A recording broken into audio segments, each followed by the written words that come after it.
¿Qué tal? ¿Cómo están? En principio, bueno, lo que contó el Colo tiene que ver con este proyecto político de relación que reúne singularidades, no individualidades, y que en alguna medida se presenta también en un escenario, en una escena contemporánea, donde las burbujas algorítmicas y donde los formatos de compatibilización de vínculos en alguna medida formatean las relaciones y tienden a formatear de una manera muy agradable y placentera la política contemporánea. En ese sentido, este es un proyecto de contrapoder, es un proyecto político que lo que busca es reunir incompatibilidades, que lo que busca es convocar singularidades, apostando a formas de solidaridad que no parten de premisas trascendentes, ni de aspiraciones que tengan que ver con deseos compatibles, porque no sabemos bien qué es el deseo. Por eso está Miguel acá, para no saber un poco mejor. No, porque yo no estaba al tanto. No, claro. No, un poco, claro, esta es una estrategia, digamos, que es una política de shock, donde ponemos a los invitados y de golpe se enteran lo que tienen que hacer. Bueno, así que estamos muy contentos. Es muy significativo para nosotros iniciar con Miguel porque hay una relación con él de muchos años y de compartir distintas experiencias. Y para nosotros es una apuesta política poner a disposición lo que Miguel viene investigando y pensando. Y en ese sentido, bueno, la idea es que él hable, me pidió que esté acá básicamente para poder puntuar algunas cosas. Para tenderme la mano. Claro, para tenderle una mano cuando haga falta y sobre todo, bueno, para tratar de pensar en... Bueno, yo tengo por ahí un pulso sobre la interlocución que Miguel al vivir en París y venir todos los años, pero bueno, por unos días, por ahí bueno, no tiene. Entonces, la idea era, dentro de poco va a salir un libro que se llama La singularidad de lo vivo. Hay otro libro que se llama Funcionar o existir, que es correlativo en alguna medida de ese. Y lo que va a plantear hoy Miguel tiene que ver un poco con esos libros y también en alguna medida con Elogio del conflicto, no como un fondo político, digamos. Así que, bueno, podemos arrancar. Si bueno, querés. Bueno, hola, buenas noches. En realidad, bueno, yo, mi actividad principal es una actividad de investigador, soy clínico también, pero digamos que hay tres esferas que se articulan, ¿no?, dentro de mi actividad a partir de las cuales voy a hablar, ¿no? Una es, la principal es la de investigador. Yo soy investigador pero de hace mucho tiempo, en una interfase entre la epistemología y la biología. Yo empecé a trabajar en un hospital de Francia, de París, en la Salpêtrière, con Francisco Varela, ¿no?, el chileno, es conocido, ¿no? ¿O no? ¿No? Bueno, es conocido por ciertas personas, digamos, ese chileno tan conocido por ciertas personas. Y entonces, bueno, trabajo en esta articulación entre la epistemología y la biología a partir de esta digitalización del mundo, digamos, ¿no? O sea, todo lo que toca a lo que se llama vida artificial, inteligencia artificial, etcétera, etcétera. Bueno, después explicaré, bueno, pero ese es mi trabajo principal. Si no tengo un trabajo de clínico, soy psi de orientación fenomenológica, digamos, ¿no? O sea, yo estoy formado por lo que era en la época cuando era estudiante de medicina acá en la Argentina, antes de todo, cuando había la corriente antipsiquiátrica que estaba representada por David Cooper, que estaba acá en la Argentina, y en una caserón de Belgrano, como dice el tango, se reunía un montón de subversivos y aprendices subversivos con David Cooper, en lo que fue para mí algo fundador y que sigo en la clínica con eso, que es no... en esa época había, digamos, la psiquiatría de Basaglia, ¿no? Que era de cerrar los auspicios por esta locura, verdadera locura, que era el hospicio, ¿verdad? O sea, ese centro de indignidad total.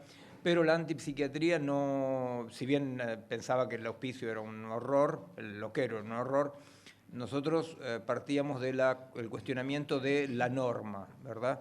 Era un poco esa la característica, o sea, no se trataba de cómo tratar al loco, para decir así, sino cómo a partir de la locura, a partir de, sí, a partir de esta profunda fragilidad que expresa la locura, cuestionar la otra locura, la locura dura, la locura del normal, ¿verdad?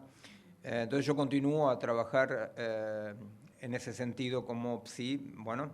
Y la tercera esfera, que es la esfera, bueno, acá se diría en Argentina más militante, de compromiso social, desarrollamos, desde que llegué a Francia en exilio, ¿no? Hace ya mucho, desarrollamos formas de experimentación social para tratar de comprender cómo se podía hacer, para tratar de capitalizar un poco los cambios fundamentales, ¿verdad?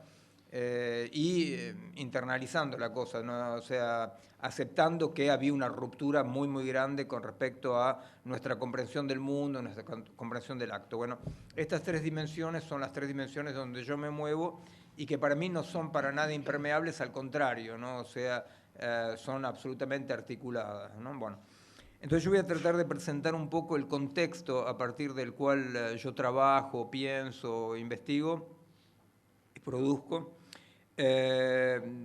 Consciente que es complicado porque es como con Varela, ¿no? O sea, cuando uno es investigador, uno está seguro de que lo que uno está pensando y diciendo interesa a todo el mundo, pero no es seguro. Entonces, yo voy a tratar de presentar un poco los ejes del trabajo de investigación, articulándolo con lo social, con lo artístico, con lo político, qué sé yo, y después, bueno, para pasar a un diálogo con ustedes, si todavía están ahí, para ver, bueno, un poco de lo que yo digo, qué es lo que les resuena, les interesa, etc. Bueno, para empezar, lo que yo, digamos, si tengo que contextualizar la cosa, yo voy a decir lo primero que yo pienso en este momento y que me parece fundamental, es que nosotros estamos en un momento histórico muy particular. Yo sé muy bien que siempre la humanidad se sintió amenazada de exterminio, que la humanidad se sintió al borde del abismo. Es cierto, por ejemplo, que durante lo que se llamó la Guerra Fría, si algo andaba mal, efectivamente la vida sobre el planeta estaba puesta en causa, ¿verdad? Pero ahora no, ahora si todo sigue bien, la vida sobre el planeta está puesta en causa. O sea, yo lo digo claramente, yo no soy ni catastrofista, ni complotista, ni tista, ni tistu. Simplemente, desde un punto de vista de mi laburo cotidiano de investigador, lo que ustedes tienen que saber es que gente que totalmente, pero absolutamente impermeable a todo lo que es apocalíptico, ¿no? Pero estás cenando y te dicen, bueno, no, nosotros desde un punto de vista demográfico pensamos que el colapso es a 40 años, el otro dice, no, pero desde un punto de vista climatológico es a 25 años, dice, bueno, pasame la sal, ¿viste? O sea, seguís cenando, ¿no? Entonces, efectivamente, hay algo ahí que no es ideológicamente apocalíptico, pero que es un horror igual, ¿no? O sea, entonces, para decirlo de una manera, digamos, como yo lo veo, nosotros realmente, yo creo, ¿no? O sea, y por suerte me equivoqué tantas veces en mi vida que yo lo único que deseo es equivocarme, ¿no? Pero estamos en un momento donde hay un horizonte impensable. Hay algo que es impensable. O sea, nosotros podemos tratar de informarnos, podemos tratar de comprender algunos elementos, pero, digamos, cómo la vida, en el sentido biológico y cultural, y la vida, ¿no? O sea, en sus distintas dimensiones, va a continuar sobre el planeta, de todo punto de vista es impensable. Pero no solamente desde el punto de vista catastrófico, ¿verdad? O sea, también desde el punto de vista de la gente que yo encuentro todos los días como laburo de investigación, que son, por ejemplo, los que no se dicen transhumanistas, por ejemplo, ¿verdad? Pero todos estos, toda la investigación hoy día en biología está orientada a ver cómo se pueden desregular y superar las regulaciones biológicas, ¿verdad? Es lo que un poco el título del libro de Paula Sibila, ¿no? Que es el título tan bueno, ¿no? Que dice, y el libro también, ¿no? Pero que dice el hombre postorgánico, ¿verdad? O sea, lo humano postorgánico. Bueno, para decirlo rápidamente, pues podemos volver si quieren, en realidad todos los proyectos financiados hoy en día en biología, etcétera, etcétera, son proyectos que en alguna manera dejan aparecer la postorganicidad, ¿se entiende? O sea, cómo superar los cuerpos, ¿verdad? Cómo modificar, bueno, entonces por un lado está toda esta metamorfosis que ya existe, yo trabajé muchos años para tratar de comprender qué es lo que pasa muy directamente con el cerebro, ¿verdad? Con el cerebro, no ya por bueno, yo había trabajado mucho tiempo con lo que se llama el implante coclear, ustedes saben lo que es, ¿no? El implante coclear. Pero yo quise trabajar diciendo el implante coclear es intrusivo, no es intracraniano. Pero yo quise trabajar para comprender qué estaba pasando con los cerebros, ya no la psique, ¿no? Los cerebros, con la simple promiscuidad con los objetos digitales, ¿verdad? O sea, entonces trabajamos con respecto al portable, el celular, con respecto al GPS, trabajamos para ver qué modificaciones fisiológicas y anatómicas ya estaban ocurriendo, ¿verdad? Entonces, yo quise comprender ese tipo de cosas porque efectivamente las modificaciones que estamos viviendo hoy en día son enormes. Y por otro lado está todos los anuncios más o menos catastróficos, pero inquietantes, sobre, bueno, que se fundan las masas árticas, antárticas, que el calentamiento del planeta, que ustedes saben, por ejemplo, informaciones así, le doy chiquito, porque si no después todo el mundo se empieza a divertir, porque lo apocalíptico tiene un lado de un goce terrible, porque ustedes se imaginan que ser los últimos de los últimos le da a nuestra vida un carácter de un romanticismo increíble, ¿no? Entonces a la gente le encanta saber que esto se va para el carajo, porque le da como una especie de intensidad a la vida, ¿no? Bueno, yo no, porque yo me he reproducido recientemente y entonces yo digo, no, ¿dónde van a vivir? ¿No? O sea, entonces, pero les doy algunas informaciones así que entre investigadores se barajan, ¿no? O sea, en 40 años, desaparecieron 60% de las especies vertebradas, de los vertebrados, ¿entiendes? De los insectos ni que hablemos, ¿no? Es como una especie de recuerdo de museo, ¿no? Entonces, ¿de qué estamos hablando? ¿Se entiende? ¿De qué estamos hablando? Efectivamente, hay algo que está pasando, en la metamorfosis de lo vivo, en la amenaza, para decirlo filosóficamente, en el descajete, ¿no? Ecológico, que hace un conjunto, de mi punto de vista, impensable, ¿verdad? O sea, hay algo que nosotros no podemos pensar, ¿no? O sea, que tenemos que aceptar como un ángulo negro, ¿no? Un ángulo muerto, con el cual hay que hacer. Bueno, de ese punto de vista, efectivamente, nosotros lo que podemos constatar es que los humanos contemporáneos, nosotros, estamos inundados de información, ¿verdad? Inundados de información, y más estamos informados, más desarrollamos un sentimiento profundo de impotencia.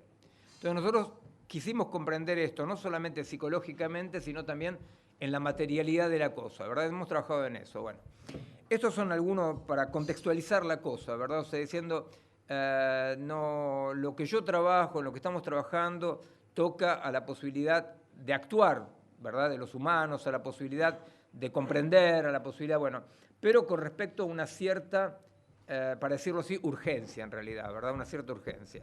Bueno, ahora yo voy a tratar de contextualizar un poco la problemática para después ir a algunas cosas más concretas, ¿verdad? La problemática puede estar, la época actual, cuando yo hablo de época, lo que quiero decir, una época no es algo medible por números, ¿no? Una época, después se le ponen fechas a las épocas, pero una época siempre es un conjunto convergente de problemáticas, ¿verdad? O sea, aparece una problemática que es inevitable, ¿no? Que toca a todo el mundo, en tu vida individual, social, lo más íntimo de íntimo. Una época es siempre un conjunto convergente de problemáticas que forman un nudo que te constituye. Nadie está frente a la problemática, nadie está frente a la época, ¿se entiende? Nosotros somos, como diría Deleuze, reproduciendo a Leibniz, ¿no? Un pliegue, ¿no? Un pliegue, ¿no? Un pliegue de la época, cada uno es un pliegue, ¿no? Entonces, bueno, para decir un poco esto, para presentarlo, nosotros podemos decir que tomamos un elemento antropológico de base, que es situarnos de acuerdo a las tres grandes revoluciones o rupturas que marcaron la evolución de nuestra especie. Esas tres grandes rupturas, desde un punto de vista antropológico, son nombradas. La primera, efectivamente, cuando va a aparecer, puede estar de acuerdo o no, yo les digo los elementos con los cuales yo trabajo, no es un meeting, ¿no? Yo doy los elementos como investigador, no los contextos, ¿no? Pero bueno, digamos que nosotros trabajamos a partir de las hipótesis de que estas tres grandes rupturas son: la primera está dada cuando va a aparecer no una comunicación entre especies y individuo de la especie, sino la lengua, ¿verdad? A partir de la aparición de la lengua, nosotros consideramos que no tenemos la menor idea, no tenemos hay 1000 hipótesis de cómo aparece la lengua, pero no importa, no. Digamos que fenomenológicamente decimos, efectivamente, hay algo de la especie humana que se transforma en humanidad cuando de repente aparece, de repente seguramente no, pero cuando aparece y se instala la lengua como una estructura con un cierto nivel de autonomía, ¿verdad? O sea, la lengua ya no como útil de comunicación, sino como una estructura, una combinatoria con un cierto nivel de independencia. ¿Qué es lo que pasa? Bueno, pasa un montón de cosas, ¿verdad? Pasa, por empezar, que las especies más desarrolladas como nosotros, ¿no? Como las ratas, los chanchos, los perros, tienen una capacidad de transmitir información, conocimiento indirectamente, ¿verdad? O sea que una mamá chancho, rata, perro, por ejemplo, monos, segundo cuáles, ¿no? Bueno, pero no importa. Pueden entonces transmitir a sus chiquitos una experiencia sin que el chiquito la viva. Pero eso, mismo los chanchos, que son entre los más inteligentes, ¿verdad? O alguna raza de perros, o las ratas, mismos en esas especies tan complejas, cerebralmente hablando, ¿no? No va nunca hasta el 10%, ¿verdad? Nunca va más del 10%. Con la lengua, efectivamente, el humano adquiere una potencia terrible porque por lo menos 50% del conocimiento viene por experiencia indirecta, ¿se entiende? O sea que no hace falta experimentar la cosa. Ustedes se dan cuenta por qué da una gran potencia. Bueno, eso está claro porque si vos le decís, mira, acá hay un pozo, te caes, te haces bosta. En cambio, si el otro tiene que caer y hacerse bosta, bueno, dice, bueno, aprendí, pero bueno, sale mal. En cambio, si la mamá, el papá le dice, acá pozo, no caminar, le da una experiencia. Bueno, entonces la transmisión, esto nosotros lo analizamos con dos ejes. Uno, un eje efectivamente que da una importancia muy grande a la información indirecta, pero entonces no experimentada por el cuerpo, ¿verdad? Y efectivamente entonces es un nivel de desterritorialización, ¿se entiende? O sea que no es puro gano, no se gana solamente, no es puro beneficio, ¿se entiende? O sea, efectivamente la especie gana una potencia de actuar y de dominación del medio y de sí mismo muy grande, pero no es solamente gana, pierde a la vez un montón de posibilidades de una información a través del cuerpo que no lo va a tener, ¿verdad? Es una modificación enorme, pero que le da una supremacía terrible a la especie humana. Bueno, la segunda gran revolución es hace 5.000 años en la Mesopotamia, ¿no? O sea, la escritura, la invención de la escritura y la lectura. A partir de acá, efectivamente, los seres humanos podían materializar el pensamiento, ¿verdad? O sea, podían poner ahí por escrito, transmitirlo, no hacía falta más estar presente. Bueno, esto entonces se calcula, esto tómenlo así como una cosa totalmente aproximativa, porque no hay datos así exactos, pero se calcula que a partir de la escritura, 70% de la experiencia es de origen indirecto, ¿se entiende? O sea que yo no pongo mi cuerpo No hace falta que yo ponga mi cuerpo, que yo haya experimentado eso yo para conocerlo, ¿se entiende? O sea que el conocimiento, grosso modo, repito, va a estar 70% de forma indirecta, ¿no? Esto marca entonces a la vez una potencia enorme y un nuevo nivel de desterritorialización con respecto a mi cuerpo situado muy, muy grande también. O sea que eso nos dimos cuenta muy, muy tarde, ¿no? Que todo este conocimiento indirecto estaba eclipsando el conocimiento de los cuerpos, el pensamiento de los cuerpos, ¿verdad? Existen hoy en día pueblos aún no alfabetizados, entonces nosotros, si bien nunca pudimos hacer una experiencia con pueblos sin lengua, porque no existe pueblo sin lengua, ¿verdad?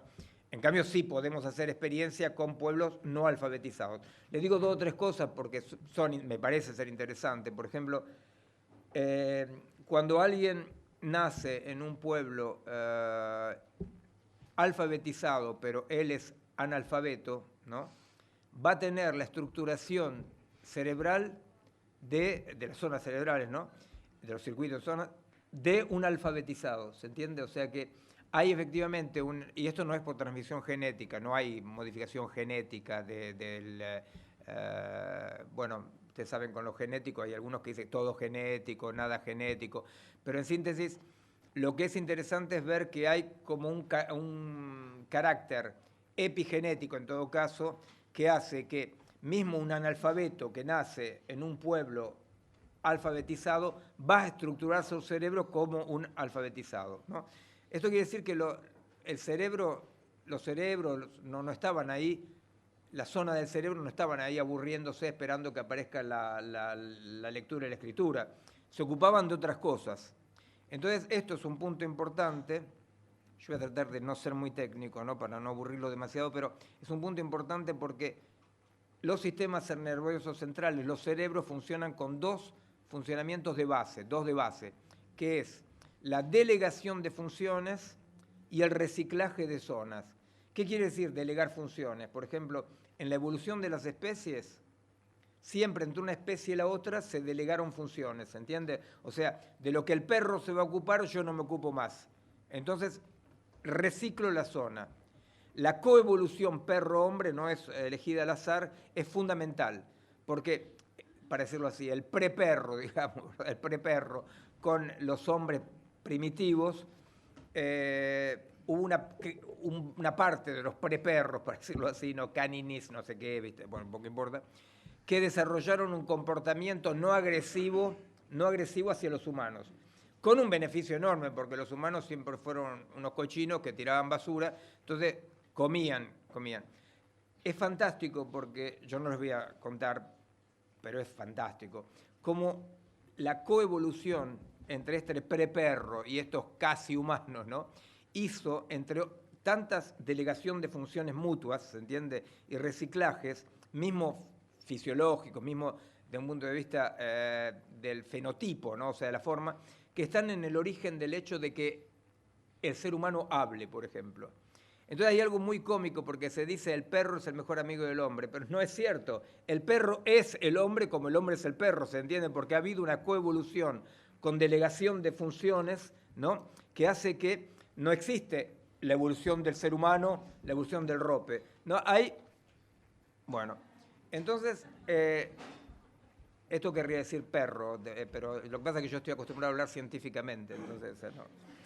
Entonces, esta delegación de funciones es importante porque, claro, efectivamente hay una modificación, ¿se entiende? O sea, el ser humano no es el mismo desde que estaba en la caverna hasta hoy, ¿se entiende? O sea, hay en permanencia una modificación fisiológica y anatómica de esta evolución de todos lados. Bueno, entonces, la tercera grande revolución, la tercera grande ruptura, es la ruptura digital.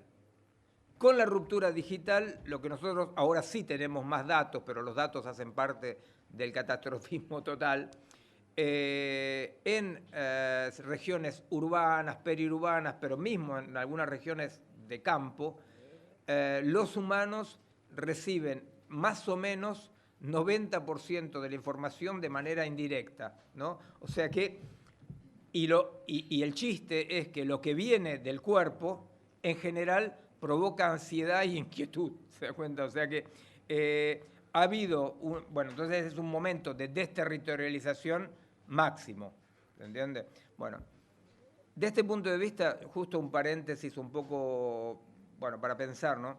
Lo que siempre ha pasado, pero siempre ha pasado, es que los humanos siempre tuvimos esta especie de odio del cuerpo, ¿verdad? O sea, odiamos el cuerpo, porque el cuerpo nos territorializa, el cuerpo nos divide, nos sexúa, nos mata, nos enferma, bueno. Entonces, siempre hubo esta patología, de mi punto de vista, patología en los humanos, de querer pensar, siempre se pensó que la combinatoria emergente, la lengua, la escritura, lo digital, era la verdad y que la vida de los cuerpos era el simulacro. Eso el gran Platón, que Badiou quiere tanto, Platón en la famosa fábula de la caverna, ¿no?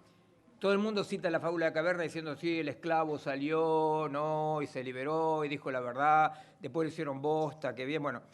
Pero hay que leer lo que dice Platón, porque es muy instructivo de realmente leer lo que dice Platón.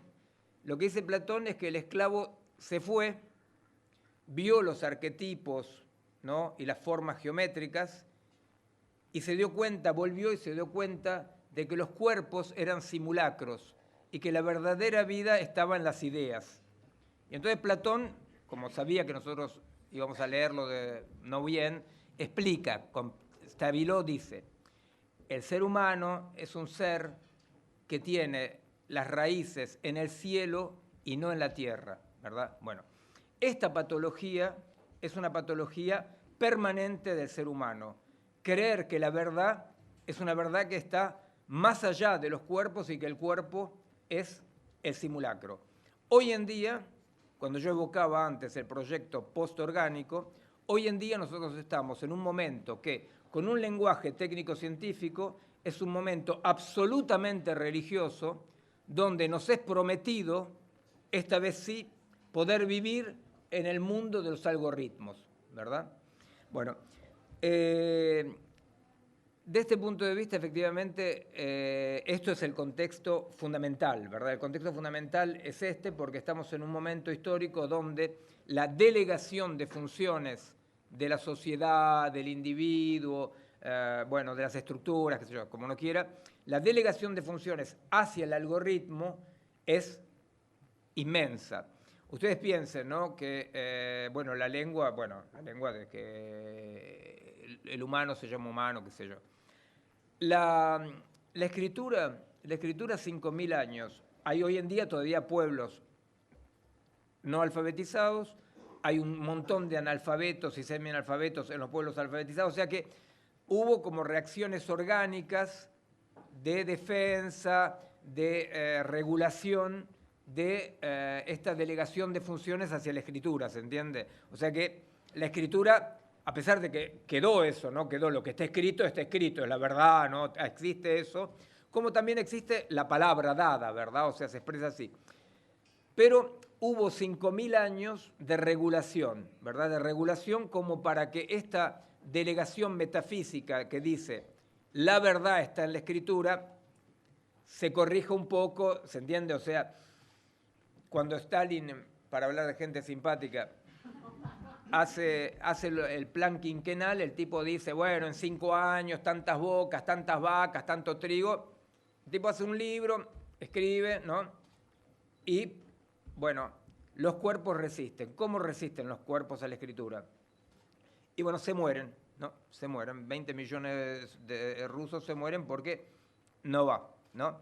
Entonces, hay como resistencia a la escritura, ¿se entiende? O sea, los escritos se escriben, utopías. Muy interesante, yo tengo un amigo que se ve que no tenía nada que hacer, entonces agarró y Thomas More, la utopía de Thomas More, él se dedicó a desarrollar todos los proyectos de Thomas More, ¿no? Cada uno, y ver que eran absolutamente imposibles, que eran totalmente contradictorios entre ellos, ¿verdad? Bueno, efectivamente nosotros hemos sufrido las utopías, sufrido la Inquisición, sufrido todas las religiones del libro, ¿se entiende? Pero a la vez los cuerpos tuvieron tiempo, tenemos tiempo de decir, mira, esto es lo que está escrito, ¿viste? Pero hay un lado que sobresale, ¿no? O sea, que desborda, ¿no? Que son los cuerpos.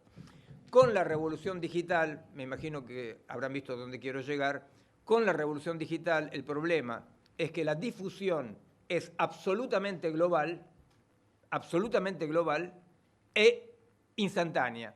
En 30 años, todo el mundo está funcionando con aparatos a los cuales se le delega nuestra potencia de pensar, de actuar.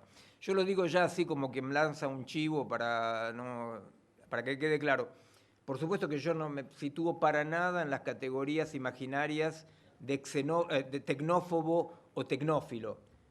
Todo eso son palabras nada más. Yo, por supuesto, constato que el mundo está digitalizado y trato de ver qué es lo que significa y qué es lo que pasa, ¿verdad? O sea, pero en ningún caso lo que yo voy diciendo o lo que yo voy pensando justifica una posición o tecnófila o tecnófoba. No se trata de eso para nada, ¿verdad? Se trata de comprender un poco el contexto. Esta delegación de funciones, yo le decía, yo la trabajé con respecto a cerebro, pero la delegación de funciones hoy en día es absolutamente masiva. Ustedes saben muy bien que la macroeconomía, no hay absolutamente ningún hombre o mujer que decida nada, ¿verdad?, en la macroeconomía. O sea, la macroeconomía hoy en día se dirige por big data, ¿no? Bancos de datos enormes. La medicina hospitalaria, por ejemplo, claro, si vos estás en tu consultorio solo no te pasa nada, pero en cualquier hospital más o menos desarrollado, ¿qué pasa? Vos tenés el diagnóstico por Big Data. ¿Qué es el diagnóstico por Big Data? Resulta que llega el paciente, yo lo someto a una serie de preguntas a partir de una grilla, ¿no? Y él tiene que contestar con esa grilla, lo cual, se los digo de entrada, es un poco el proceso que voy a presentar después de dislocación de lo vivo, ¿verdad? El paciente contesta con respecto a la grilla. Yo mando a la grilla a qué sé yo dónde, ¿no? Y me vuelve el diagnóstico. Ustedes imagínense que yo voy a decir, no, yo, Miguelito, no estoy de acuerdo. La Big Data en microsegundos agarró y cotejó absolutamente todo lo que había en el mundo con respecto a los síntomas discretizados, esto es importante, ¿verdad? No la presencia del paciente, sino los elementos modelizados que puede leer la máquina, para decirlo de una manera grosera, ¿verdad? Y me vuelve.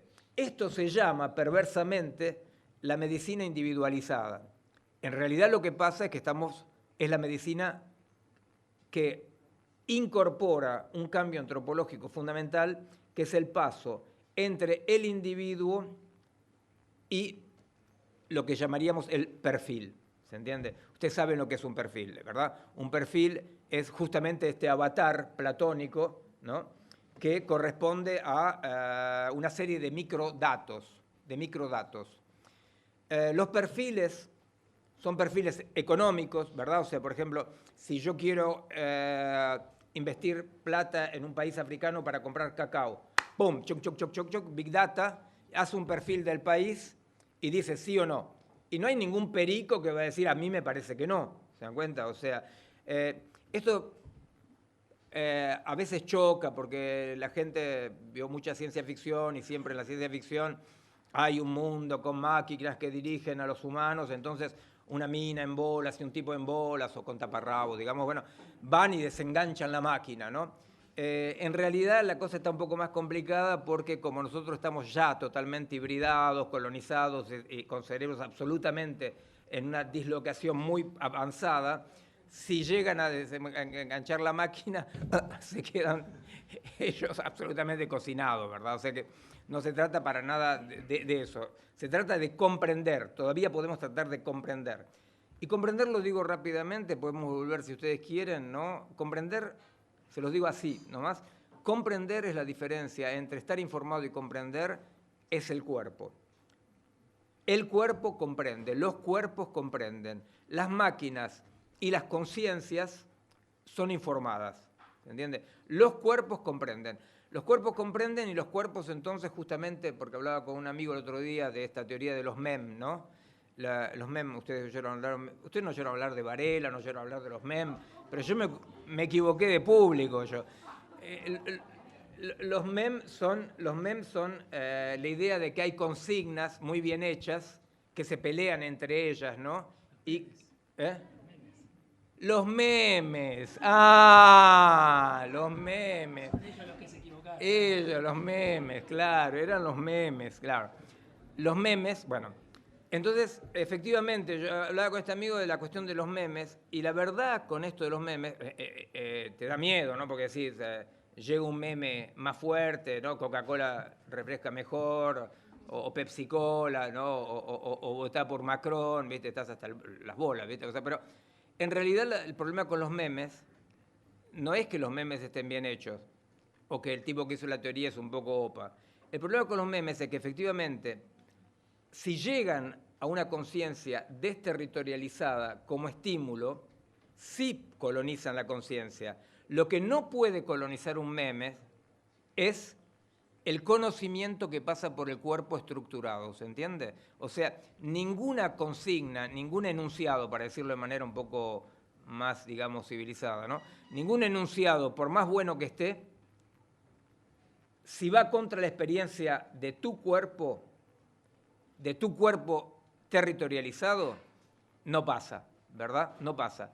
Pero el problema es que efectivamente los cuerpos están cada vez menos territorializados, ¿se entiende? Es ahí donde la cosa se muerde la cola, porque la idea de los enunciados potentes es una idea del giro lingüístico, es una idea tonta, salvo que, como llegan a cerebros que están cada vez más funcionando de manera maquinística, efectivamente, ¿sí? O sea, para entenderlo o para desentenderlo del todo, les digo, hablando de una manera un poco más concreta, un mismo estímulo como información, a mí no me gusta ese término, pero digamos, un mismo estímulo, si llega a la conciencia directamente o si llega al cuerpo, produce dos cosas totalmente diferentes, ¿se entiende? Si llega al cuerpo, va a provocar inmediatamente el proceso de acción, ¿verdad? No después, no es acción, es acción. Incorporar el impulso es acción, ¿verdad?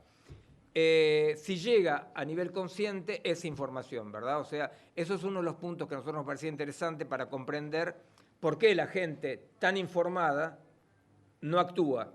Pero ¿cómo no está informada? Y no, porque lo que pasa es que los cuerpos funcionan un poco dentro del régimen de las creencias, ¿se entiende? O sea, lo que uno cree. Y resulta que Marcel Proust, ¿no? Proust, ¿sí? Bueno, no, yo pregunto, Marcel Proust, él tiene una frase, pero muy interesante, y después la repite, la desarrolla en su libro, ¿no? En sus libros, que dice así, dice, los hechos no penetran jamás el mundo donde viven nuestras creencias, ¿se entiende? Los hechos, ¿no? No entran jamás, no penetran jamás el mundo donde viven nuestras creencias. Él Proust pone del lado de la vida las creencias, porque las creencias son las estructuras estructurantes de los cuerpos. Gramsci, de una manera menos poética, en sus cuadernos de prisión, él dice eso, dice, si un ateo viene a hablar con un campesino analfabeto y le dice, mira, Dios no existe, el campesino no le puede contestar, pero va a decir, el cura debe saber. Y el cura dice, el obispo debe saber, ¿se da cuenta? El otro dice, el papa puede saber, como el papa no puede tener audiencia, no sabrás nunca. Pero, ¿se entiende? O sea, la cuestión es que la creencia no puede ser cuestionada por hechos, por enunciados racionales, salvo si por una evolución que es la nuestra, nosotros empezamos a funcionar en una instantaneidad sincrónica marcada por la máquina, ¿verdad? El tiempo de la máquina. ¿Se entiende? Bueno. Cierto que íbamos a dialogar. No. Incluso me sacaron el micrófono. Bueno, entonces hago así, no, porque no tienen que salir. No, salgan si quieren. No, pensaba que en esta suerte de, por un lado, desterritorialización y por otro lado, vos en La Singularidad y en el libro sobre el cerebro, planteás cómo cierto discurso de la tecnociencia contemporánea piensa en términos de desmaterialización y rematerialización. Sí. ¿No? Si, bueno, la consecuencia de la desmaterialización y de este nivel de desterritorialización que no se reterritorializa fácilmente, no es la dislocación. Es decir, la consecuencia material de la desmaterialización no es la dislocación, y un poco, bueno, abrir el planteo de la dislocación también. Sí, bueno, está bien. Sí, en realidad la dislocación para nosotros es claro, desde el punto de vista de estudio de cerebro, mismo de biología, porque lo que pasa es que en la utilización de modelos digitales o de aparatos digitales en permanencia, lo que nosotros vamos a constatar es que existe poco a poco una captura de ciertos circuitos, ¿verdad?, de forma no integrativa del cerebro. ¿Se entiende? O sea, más o menos un poco la idea, aunque sea, ¿no? O sea que, por ejemplo, cuando una experiencia que hicimos, ¿no? O sea, pusimos dos grupos de choferes de taxi que empezaban a manejar, uno en Londres y otro en París, porque son dos ciudades así laberínticas, ¿no? Como laberintos, ¿no? Entonces el grupo de Londres, nada que ver, era el grupo testigo, empezaba a manejar sin nada. El grupo de París empezaba a manejar con GPS, ¿no? Bueno, entonces les digo así rápidamente, al cabo de 3 años, el grupo de París, todos los choferes del grupo de París tenían atrofias de los núcleos subcorticales que se ocupan de cartografiar el tiempo y el espacio. ¿Se entiende? Esto no era un milagro, o sea, porque efectivamente todo lo que el cerebro no tiene que hacer al cabo de un tiempo relativamente corto, 3 años, ¿no?, lo delega, ¿se entiende? Lo delega. Entonces, esa delegación no es como con el perro, con el ambiente, porque hay delegación de funciones también con el ambiente, ¿no? O sea que las especies, las plantas, el ecosistema se ocupa de cosas, es muy, muy intricado, ¿no?, el asunto de la evolución. Bueno, entonces, pero con la máquina no hay delegación y reciclaje. Hay colonización, por ejemplo, la parte de toda la zona óptica, por ejemplo, qué sé yo, no, visual, perdón, pero no hay un reciclaje. ¿Por qué? Porque, bueno, usted no es muy difícil de comprender, o sea, yo no puedo explicar así en 2 minutos lo que el preperro le dio al humano y el humano al preperro, pero ustedes pueden comprender que cuando el humano delega su función de orientación temporoespacial en la máquina, no es que la máquina le da a él una nueva función que dice derecha, izquierda, recalcular, derecha, izquierda, ¿no? ¿Verdad? O sea, entonces, efectivamente, esa es la dislocación. La dislocación es que en realidad el tipo, el chofer, por ejemplo, que manejaba en Londres, sin GPS, ¿no?, el tipo está en permanencia, el cerebro del tipo, con su cuerpo situado, con la información que le viene del cuerpo, de las patas, de la panza, ¿no?, del intestino. Ustedes piensen todos los trabajos que hay últimamente sobre el biotopo intestinal, que se llama el segundo cerebro, ¿no?, porque efectivamente participa directamente, ¿no?, en la producción de pensamiento. Bueno, claro, el tipo está ahí y su cuerpo situado en un lugar, bueno, le va dando una orientación. Esto es pura integración, ¿se entiende? Integración, ¿por qué? Porque en un momento va a decir voy para acá, ¿verdad? Bueno, cuando vos estás funcionando con el GPS, hay una captura de circuitos neuronales dislocados, o sea, no integrativos, ¿se entiende? No se integran. Bueno, nosotros, para decirlo, yo le doy ejemplo de cerebro, porque usted puede hacerlo extensivo a otras cosas, ¿no? Pero resulta que trabajamos con memoria, por ejemplo. Resulta que una memoria sana, desde un punto de vista neurológico, una memoria sana es una memoria que selecciona lo que se va a acordar, por supuesto, ¿no? Si no sería Funes el memorioso, ¿no? O sea, selecciona, modifica y olvida. Eso es una memoria sana, ¿no? Selecciona, modifica y olvida. Pero la memoria a largo término, ¿no?, la memoria profunda, es producción de proteínas, o sea, es producción material. Es producción material, o sea, es modificación material del cerebro. ¿Se dan cuenta? Bueno, entonces nosotros trabajamos con todas las experiencias actuales para modificación de la memoria, aumentación de la memoria, qué sé yo. Bueno, ustedes se dan cuenta que directamente sería una aberración tener una memoria que, como la computadora, no selecciona, no modifica ni olvida. ¿Se entiende? Bueno, en ese sentido, efectivamente, las experiencias que en Argentina el profesor Izquierdo hace, no sé si ustedes, bueno, no. El profesor Izquierdo es un neurofisiólogo argentino que en su laboratorio, con una molécula simple que es un beta bloqueante, está tratando de modificar los recuerdos, ¿entiendes? O sea, son experiencias que se hacen en California. Acá se hace con la química del cerebro, en California, por ejemplo, el otro laboratorio lo hace con la electricidad cerebral, ¿verdad? Bueno, ¿cuál es el objetivo? El objetivo es cómo yo puedo modificar los recuerdos. Todo eso es en nombre del bien y de la... No, absoluto. Porque, entonces, ¿qué te dicen? Te dicen, mira, vos, como psi, agarrás a alguien que tiene un trauma terrible, te pasás 10 años y el otro sigue con el trauma terrible, ¿y cómo haces? Entonces, dice, yo te puedo, con el beta bloqueante, por ejemplo, te puedo inhibir la posibilidad que el recuerdo traumatizante reemerja. Pero entonces, ¿quién es el tipo? ¿Se entiende?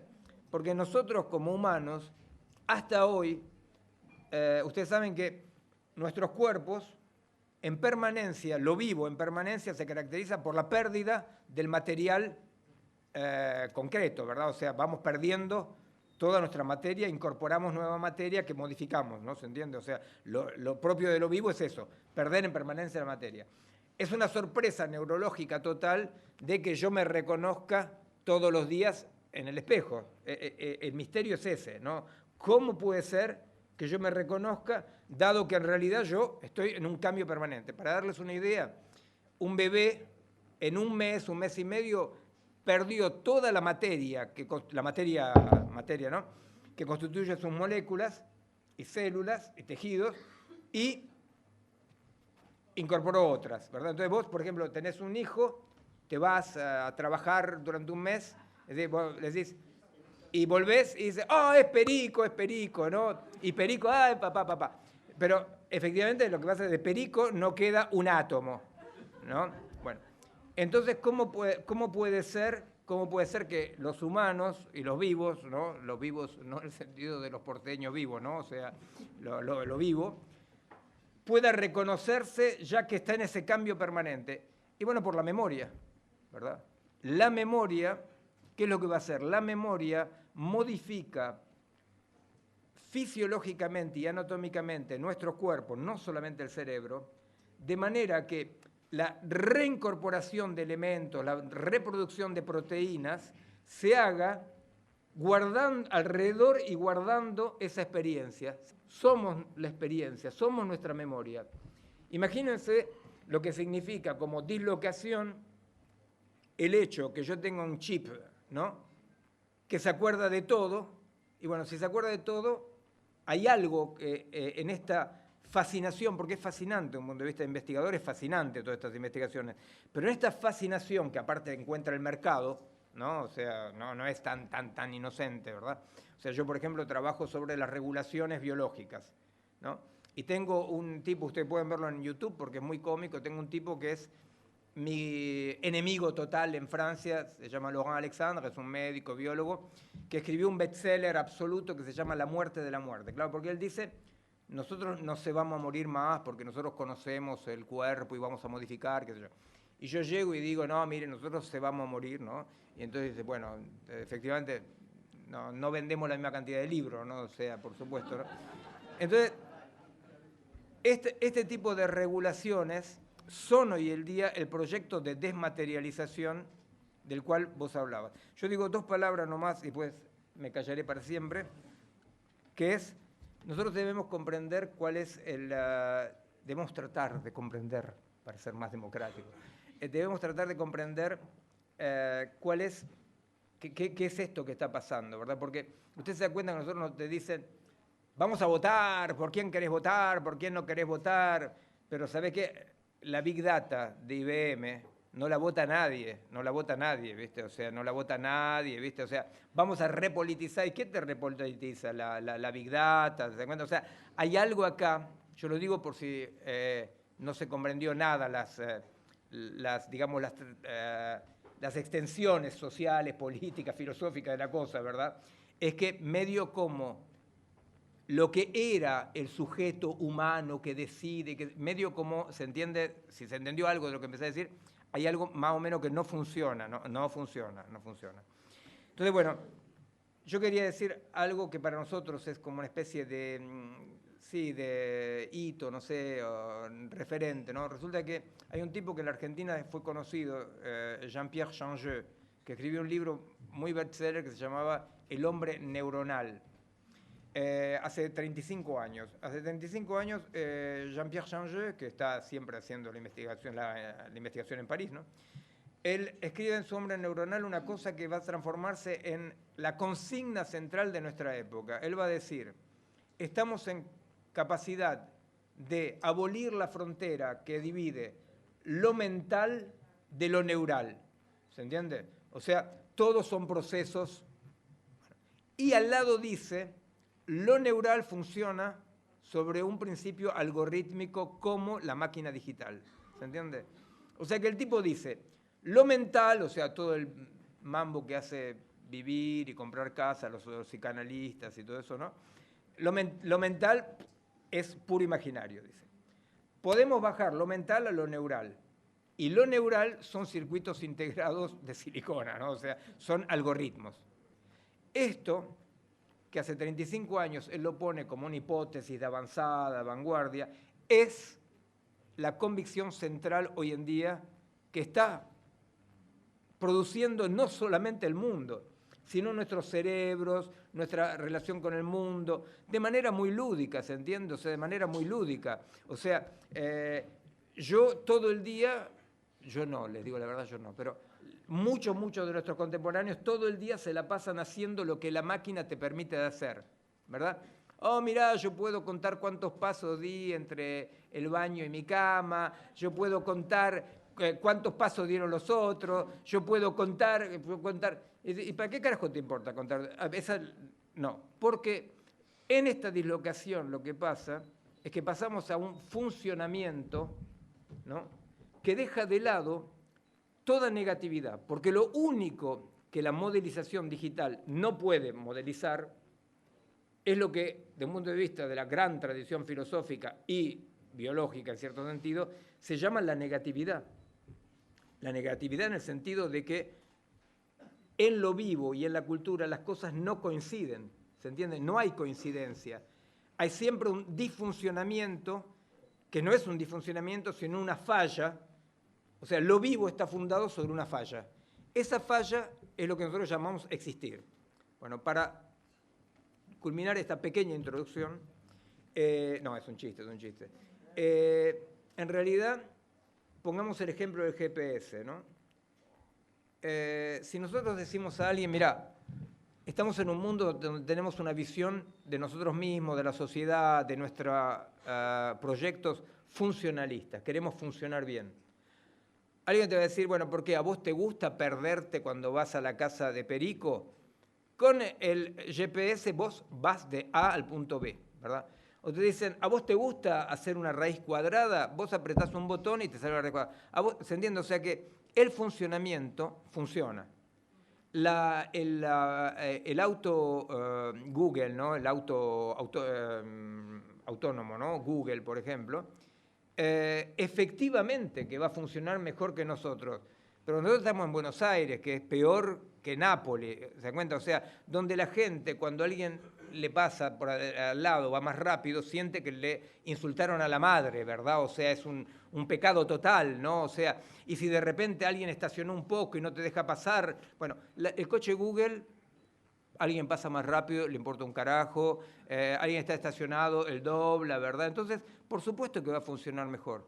Todo va a funcionar mejor, todo funciona mejor, ¿verdad? Y la hipótesis catastrofista de un gran disfuncionamiento no es errónea, pero todo funciona y nosotros tenemos de más en más una autovisión de nosotros funcionando, ¿verdad? Lo que queda de lado es, ¿y qué querrá decir existir? ¿Verdad? ¿Qué querrá decir existir? Porque existir siempre quiere decir que el eje de mi vida está dado por esta falla, esta desacomodación, bueno, ya que hablabas del deseo, dale, bueno, del deseo, ¿verdad? De algo, ¿verdad? Que no coincide, que no coincidirá jamás. ¿Por qué? Porque efectivamente la máquina se basa en la coincidencia. Si no coincide, la tiras a la basura. Nosotros, es un poco lo que Sartre escribía en el famoso Ser y la Nada cuando dice ese mozo de bar, y describe el mozo de bar, ¿no? Y dice, se toma por un mozo de bar, ¿verdad? Y dice, no es nada más que un mozo de bar, pero un mozo de bar no es nada más que un mozo de bar, pero no es un mozo de bar. Y la diferencia, dice, no es nada, no es negligible, gracias, no es despreciable, ¿se entiende? ¿Cuál es la diferencia? ¿Por qué Sartre escribe un médico que se toma por un médico es un loco? No porque el tipo no sea médico, sino porque lo propio del humano es que vos no sos absolutamente nada en toda situación y antes de cualquier situación. Vos podés tener un título de médico, vos podés ser mozo de bar, pero eso no define como una esencia la existencia. ¿Se entiende? Lo propio de lo vivo, acá yo me separo de mi muy querido Sartre, me separo porque no es lo propio de la conciencia, es lo propio de lo vivo. Lo propio de lo vivo es esta no coincidencia permanente. Y nosotros estamos yendo cada vez más hacia un mundo donde todo coincide, ¿se entiende? Piensen en todas estas pavadas disculpen, no, en todas estas aplicaciones para encontrarse, ¿verdad? Para encontrarse, o sea, una chica así asá encuentra un chico así asú y coincide, ¿verdad? Bueno, es un poco raro eso, ¿no? Prometo que después de esto me callo, prometo, juro. Es un poco raro esto, porque lo que pasa es que la base de lo que se llamaba hace mucho, mucho tiempo el amor, ¿verdad? La base del amor está dada por, ustedes saben que el amor como pasión expresada de la manera que nosotros todavía la conocemos, nace en un momento dado, ¿no? en Occidente, ¿no?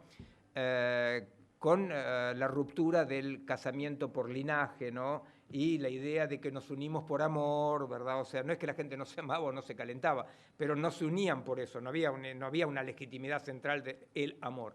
Eso nace y hay una filósofa y poeta que es la que teoriza el amor en 1100, se llamaba Eloísa, ¿no? Eloísa se enamora de Abelardo. Eloísa tenía 18 años, Abelardo tenía 40 años y era un rebelde que vivía en un campamento afuera de París, era un filósofo muy conocido, y el tío de Eloísa le dice, yo quiero estudiar filosofía con Abelardo, el tío le paga, ¿no? Viene, bueno, las cosas se pasan más o menos, bueno, se las cuento rápidamente porque tiene una parte muy impresionante para los masculinos. Se enoja el tío, le corta los huevos a Abelardo, o sea, y sin anestesia, nada, y no era ni ningún proyecto trans, era totalmente contra la voluntad de Abelardo. Y Abelardo se va y se encierra en un convento. Y la Eloísa entonces empieza a escribirle una serie de cartas que son consideradas como el nacimiento del amor, ¿verdad? ¿Y qué le dice Eloísa? Eloísa le dice, a mí me encantaba estudiar con vos filosofía, pero el amor no era eso. A mí me encantaba cuando hacíamos el amor, pero el amor no era eso, dice. Bueno, después era medio hard, ¿no? Medio hard, ¿no? Lo que ya, no, si hay menores de edad no quiero contar lo que cuenta Eloísa porque es bastante estimulante, pero ella va describiendo todo lo que, y dice, pero no era eso, pero no era eso, pero no era eso. Y así termina el discurso amoroso. El discurso amoroso es la no coincidencia, es el nunca es eso, ¿se entiende? Si coincide, no es el amor, ¿se entiende? Y Eloísa se considera como la poeta y filósofa que describió esta pasión amorosa que va acompañando a la emergencia del individuo, ¿no? La figura del nominalismo, el individuo en Occidente, etcétera, etcétera, porque ella va a describir como amor esta relación en la cual el amor no era eso. ¿verdad? Esta negación, que no es solamente el amor, sino que es el deseo, lo vivo, el pensamiento, ese no es eso. Ustedes pueden pensarlo en todo, pueden pensarlo en una revolución que triunfa y que dice, la libertad está acá. Y nosotros decimos, estábamos de acuerdo con esto, pero no es eso. Porque que sea una revolución, que sea un libro, que sea un amor, que sea lo que sea, el día que nosotros decimos, es eso, ahí perdimos todo. La máquina es el funcionamiento en el cual olvidamos este principio de negatividad de la existencia para siempre estar en es eso. Bueno, yo acá paro mi primera intervención. Bueno, yo creo que podrían aplaudir. Sí, sí, aplaudo. No, pero me parecía como una catarsis necesaria, ¿no? En el sentido no de que aplaudir legitima o reconoce, sino de que aplaudir alivia. No, no es cierto. Él me dijo que en este máster que crearon tienen un aplaudímetro. Y entonces vienen los intelectuales a los cuales no les pagan más que una empanada y una Cunnington. Y de acuerdo a lo que ustedes aplauden, le pagan una segunda empanada. No, porque tengo hambre. Es una aplicación eso que estás contando. Es una aplicación. Empanada ya. O es un delivery, ¿no? Si es empanada ya. No, había dos cosas que yo, como te iba a pedir, que como para reponer de la lectura, que me parece que estaría bueno si estás de acuerdo, antes de que alguien haga alguna pregunta. Estoy de acuerdo. Dos cosas. Una tiene que ver, me gustaría que cuentes qué es para vos una situación. Porque creo que mencionaste al cuerpo territorializado, situado, y me parece que merece como un planteo, y es una dimensión política muy fuerte. Y otra, que cuentes la anécdota del AlphaGo, que tienen alguna vinculación. Y es otra que yo quiero contar yo. Y después lo que vos quieras. No, efectivamente, la cuestión de la situación es como...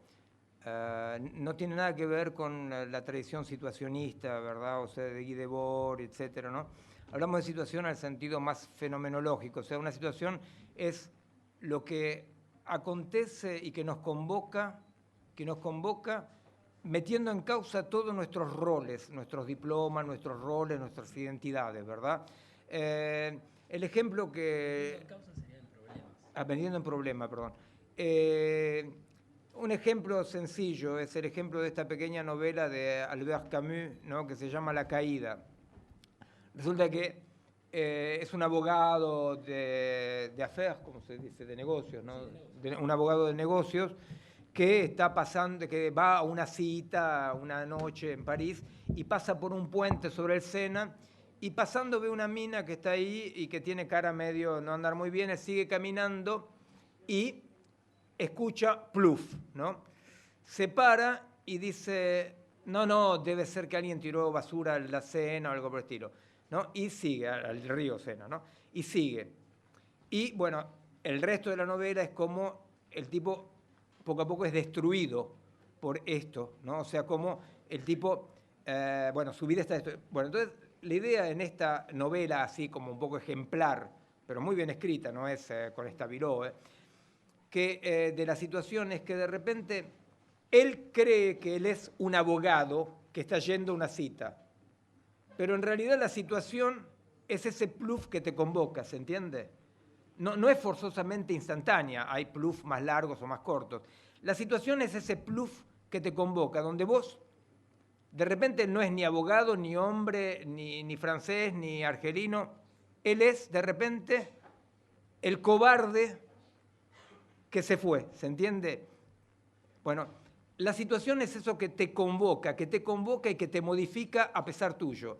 Por ejemplo, yo soy de la generación de los 70, yo tocaba la batería en un grupo rock y era un anarco hippie, qué sé yo, y bueno, la dictadura, que, bueno, era la dictadura blanda, la dicta blanda, como se dice, ¿no? La dictadura te impedía vivir, te impedía todo, todo, ¿verdad? Entonces, de repente, la situación siempre tiene un eje de simplicidad, no de facilidad, de simplicidad. Quiere decir, es simple acá lo que está pasando, está simple, ¿se entiende? Simple en el sentido que está claro. Está claro, acá la mina se tiró al agua. Acá la dictadura no te deja vivir. Yo no voy a ser un médico de Barrio Norte, qué sé yo. No, acá hay algo que yo querría tocar mi batería tranquilo. Después evolucioné mucho, ahora toco el saxo muy bien, la próxima vez lo voy a traer. Entonces, yo querría, pero acá hay un problema, es que mi ser está transformado por la convocación, ¿se entiende? Entonces, bueno, había que responder a la convocación o no responder. Que vos respondas o no respondas, vos estabas estructurado y esculpido por la situación, ¿se entiende? Yo no digo que había que hacer esto o aquello. Lo que digo que en esa situación hay algo que te convocaba y que te transforma. La situación hace eso. Es por eso la frase tan conocida de Sartre, la existencia precede la esencia. Porque la esencia, en el sentido inmanente, no en el sentido trascendental, la esencia es lo que sos. Y vos no sos algo más allá de la situación que te convoca. Bueno, mi elección fue una elección que yo reivindico no como la única, la más justa, qué sé yo. Yo fui durante casi 10 años militante y combatiente del PRTER, con 4 años y pico, bueno, en Cana, ¿no? Bueno, yo no digo que había que ser del PRTER, pero había compañeros, por ejemplo, que hacían teatro, que hacían pedagogía, que hacían, no sé, psiquiatría alternativa, no sé, ¿se entiende? Lo que quiero decir es que haga lo que haga, la situación es lo que te reestructura y que no te deja ningún libre albedrío para decidir lo que vos sos, más allá de la situación que reestructura tus elementos. ¿Cuál era la segunda cuestión para la empanada? No, ya vas una empanada más, ¿eh? Dale, Ya, pero te la ganaste. La anécdota de AlphaGo. Bueno, la anécdota de AlphaGo, después le cuento la anécdota que yo quería contarle. AlphaGo resulta que hace 1 año y medio, 2 años casi ahora, me convocan a Niza. ¿Qué es? AlphaGo es una máquina yo que juega decir, el Go. No, pero yo lo iba a contar contextualizando. Ah, discúlpame, no, está bien. Pero me cortó la poesía. Bueno, resulta que nos convocan a 6 investigadores que trabajan en cerebro, que publican sobre cerebro, a Niza, a un encuentro con el coreano que perdió el campeonato mundial de Go con la máquina que se llama AlphaGo. En realidad la llaman AlphaGo, ella no se llama nada, ¿no? Entonces, éramos 6 investigadores, el coreano y un público, ¿no? Y el objetivo era de saber si había alguna diferencia cualitativa entre el coreano y AlphaGo. Entonces yo decía, bueno, el tipo que sirve el café o el tipo de seguridad debe pensar que somos todos chitrulos, ¿no? Porque había 6 investigadores que tenían 40 años de estudio cada uno, ¿verdad? El coreano, que estaba muy contento, bueno, no se sabe cuando un coreano está contento o no, pero parecía contento. Y la foto de AlphaGo, ¿no? Y teníamos que decidir si había alguna diferencia cualitativa entre el coreano y AlphaGo. Bueno, entonces 5 investigadores explicaron cada uno por su lado que no había ninguna diferencia cualitativa, que la diferencia era cuantitativa. El coreano habló y explicó que no, que había ninguna diferencia entre él y AlphaGo, que la diferencia era cuantitativa. El argumento del coreano era hípico, porque decía, un auto correrá siempre más rápido que yo. Sí, yo decía, me parece que sí, pero era como un IQ para él, ¿no? O sea, IQ, ¿no? Un IQ, era una frase poética, bueno. Y después yo era el boludo porque como en Francia siempre es democrático, vos tenés que tener siempre algún OPA que dice lo contrario. Entonces yo era el OPA que decía lo contrario, yo decía, a mí realmente así grosso modo me parece que hay una diferencia cualitativa, ¿no? Y entonces, bueno, efectivamente, por supuesto que desde un punto de vista realmente científico, o sea, no voy a desarrollar la cosa porque tiene que ver con la diferencia entre captores y percepción, etcétera, pero se las digo en el sentido de la cosa. Lo que pasa, les digo, es que AlphaGo nunca le ganó al coreano porque AlphaGo no jugó, ¿verdad? Y eso, bueno, después desarrollé, ¿verdad? Lo que pasa es que efectivamente jugar implica un cuerpo que porque discreto, o sea, discreto no porque, discreto es casi de lo continuo y lo discreto, no es que es alguien muy discreto, ¿no? O sea, porque limitado, digamos, un cuerpo que porque limitado desea jugar, ¿verdad? O sea, desea jugar y ganar o perder solamente tiene sentido para un cuerpo que porque limitado da un sentido a ganar o perder. La cuestión de lo vivo pasa por la cuestión de que la dislocación funcionante elimina toda dimensión de sentido. ¿Entiende? Yo les cuento la anécdota que quería contarles, que a mí me tocó mucho porque yo estoy trabajando ahora mucho sobre el tiempo biológico y el tiempo... Cuando yo digo biológico, hago la diferencia, por supuesto, biológico o psicológico, por supuesto, ¿verdad? Pero yo trabajo en esta masa de lo vivo con diferentes niveles, no reductibles uno al otro, ¿no? O sea, pero bueno, yo estoy trabajando sobre los tiempos biológicos, porque los tiempos biológicos no tienen nada que ver con los tiempos del reloj, los tiempos lineares.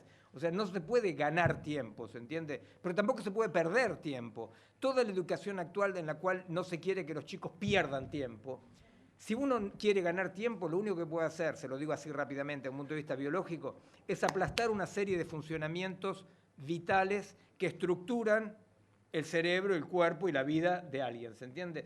O sea que nosotros somos sociedades que como no queremos que nuestros chicos pierdan tiempo, los aplastamos, ¿verdad? Los aplastamos. Y los hacemos funcionar y debilitando su estructura. O sea, hay una debilitación de la estructura.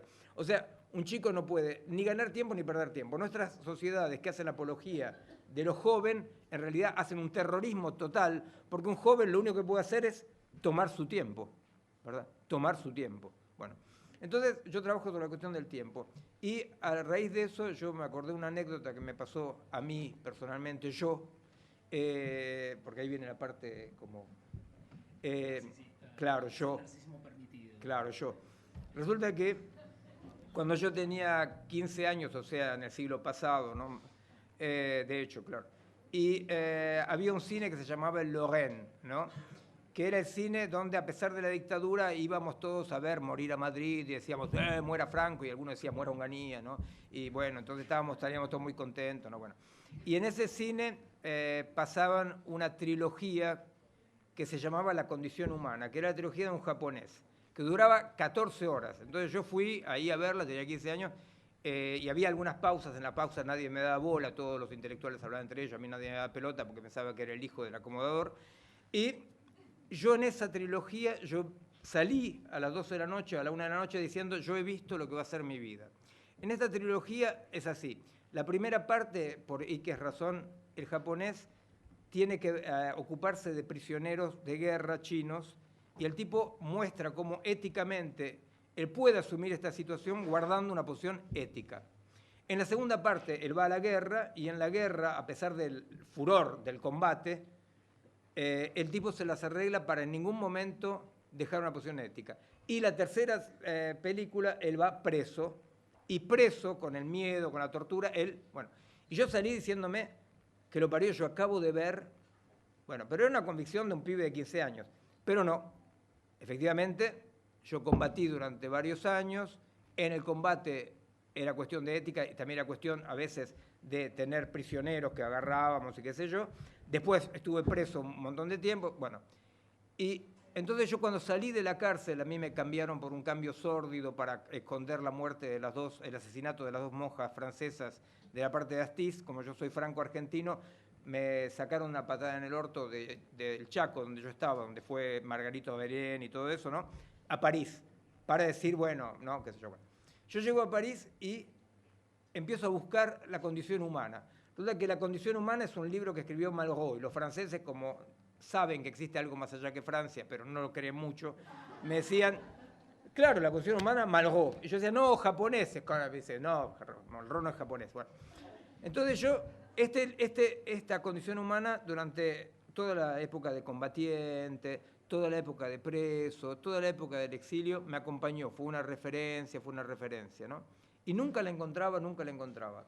En síntesis, 35 años después, 40 casi años después, encuentro por casualidad los DVD de La condición humana. Y me pongo con mi mujer, que fue una prueba de amor terrible, a ver las 14 horas de La condición humana, ¿no? Y fue fantástico, ¿se entiende? Fue fantástico porque resulta que ya era mañana, ¿se entiende? O sea, ya está, yo ya había pasado mis 3 películas, ¿se entiende? Y ya era mañana, ¿no? Y era muy emocionante. Bueno, se las hago corta. Si yo, al llegar a Francia, hubiera apretado un botón y por Amazon hubiera tenido en la media hora que siguiera los 3 DVD, yo hubiera perdido algo. Eso que yo hubiera perdido, para nuestra sociedad, es incomprensible. Hay tiempos que nuestra sociedad no puede comprender más, que son los tiempos de los procesos, ¿verdad? Esos tiempos de los procesos van a esculpir tu cuerpo, tu mente, te van a hacer actuar de cierta manera, ¿entendés? O sea que no tener el objeto en inmediatez, ¿verdad? No, es el tiempo del proceso, ¿ves? Por ejemplo, con mi compañera nosotros trabajamos mucho sobre lo que se llama la pedagogía de competencias. La pedagogía de competencias es la pedagogía neoliberal que dice que a los chicos no hay más que instruirlos, hay que darle competencias útiles y sacarle las competencias inútiles, ¿verdad? Que es la concepción del ser humano computadora, ¿verdad? El cerebro computadora. Bueno, lo que pasa es que están los tiempos de incorporar algo, ¿te das cuenta? Esos tiempos son los que más nos asimilamos a un funcionamiento, menos podemos comprenderlos, ¿entiendes? O sea, claro que si a mí alguien me dice, vos querés perderte en las afueras de la ciudad, o preferís un GPS, claro, el otro no dice, pero qué, claro, románticamente se quiere perder. No quiere decir que no haya que funcionar, claro que hay que utilizar máquinas para funcionar, pero lo que está pasando es que hay una especie de colonización del funcionar sobre el existir. Entonces, cada vez más nosotros nos vemos, y yo digo lo vivo, porque cuando vos ponés plantas transgénicas, lo que estás haciendo es eso. Los transgénicos, uno de los principios transgénicos es modificar los tiempos de la planta, modificar los tiempos, ¿se entiende? O sea, del ecosistema. Entonces, lo que se está perdiendo es justamente todas esas dimensiones múltiples y complejas de la temporalidad de lo vivo. La complejidad es un tema muy importante, porque la complejidad es justamente lo que nos ha exilado, yo creo definitivamente, del dispositivo moderno sujeto-objeto, ¿no? Ser humano sujeto y mundo objeto, ¿verdad?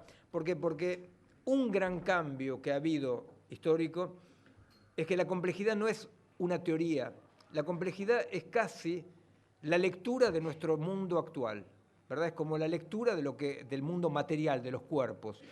¿Y cuál es una de las consecuencias de esto? Que en la complejidad yo no puedo ponerme como sujeto del acto y el mundo objeto. Dentro de un sistema complejo, mi acto participa a un sistema donde hay otros agentes que son el ecosistema, los animales, las máquinas, ¿verdad? La historia. Y eso es un cambio enorme. Por eso es tan importante lo del tiempo. Porque si nosotros queremos volver a reencontrarnos, ¿no? A reencontrarnos con la capacidad de actuar, tenemos que saber que el acto es bajo condición del respeto de los tiempos y que no hay aceleración, no hay tomas de poder que a partir de ahí modifico todo. Hay un otro modo de actuar. Hay un otro modo de actuar donde yo tengo que tener en cuenta dos cosas fundamentales. Una, que yo no puedo prever la consecuencia final de mis actos. Yo no puedo. Eso es interesante porque Spinoza en 1600 ya lo había dicho, pero bueno, hoy ya lo sabemos. Yo no puedo prever. Entonces dice, bueno, puta, si yo no puedo prever la consecuencia de mi acto, ¿en nombre de qué actúo? Y eso es muy importante, ¿en nombre de qué? Porque ahí es donde está la ética. Y por otro lado, por un lado yo no puedo prever, y segundo, yo tengo que aprender a moverme como humano, tengo que aprender a moverme como un vector más dentro de un sistema complejo. Esto quiere decir que yo tengo que esperar las regulaciones, las eliminaciones, ¿se entiende? O sea, las intervenciones de otros vectores. Tengo que aprender a esperar. Yo estoy convencido, de un punto de vista ético, social, inclusive político, que el gran desafío para nosotros es de abandonar absolutamente toda idea de solución final, de camino real hacia esto, y aprender justamente a vivir en esos tiempos que protegen la vida y que permiten los cambios. Entonces, si yo no puedo prever la consecuencia de mis actos, ¿cuál será el motor de mis actos? Si no es la promesa, ¿verdad? Y bueno, es lo situacional, es lo asimétrico en la situación, ¿se entiende? Nosotros con este colectivo que nombramos Malgré Tout, somos los iniciadores de 3 movimientos. Uno es el más grande que existe hoy en Francia, militante, y 2 primeros son movimientos antifascistas, ¿verdad? Y el otro es de solidaridad con los extranjeros, se llama Educación Sans Frontières, donde escondemos a los extranjeros indocumentados. Bueno, esto es una cuestión medio clandestina, medio legal, bueno, poco importa. Entonces, ¿qué quiere decir? Nosotros no actuamos con una promesa, actuamos con lo que es una asimetría situacional, ¿se entiende? A mí me preguntan, por ejemplo, como yo soy un poco, a mí me llaman para preguntarme cosas, yo no escondo ningún extranjero en casa más allá de mí mismo, ¿no? Pero entonces me llaman y me preguntan, pero usted dice que entren todos estos extranjeros, que los protejamos, pero entonces, ¿cómo será Francia? Y yo digo, no, mire, nosotros no tenemos la más mínima idea cómo será Francia. Lo que nosotros sabemos que en esta situación, echar al Mediterráneo los extranjeros o recibirlos es diferente, ¿se entiende? O sea que el motor del acto no tiene necesidad de una promesa mesiánica, teleológica. El motor del acto es situacional, y es situacional como sin promesa, ¿se entiende? Eso es lo que hay que bancarse. Lo que hay que bancarse es que es sin promesa, ¿se entiende? Bueno, entonces la cuestión de los tiempos no es solamente lo humano, es el desafío absoluto de nuestra época, es poder utilizar todas las máquinas, no se trata de ser dadaísta, ludista, ¿no? No se trata de ser, perdón, dadaísta no tiene nada que ver con esto, los ludistas, ¿verdad? No se trata de ser ludista, de destruir la máquina o ser tecnófobo. Se trata de colonizar la máquina para que obedezca a nuestros tiempos. Sí, ¿vos qué?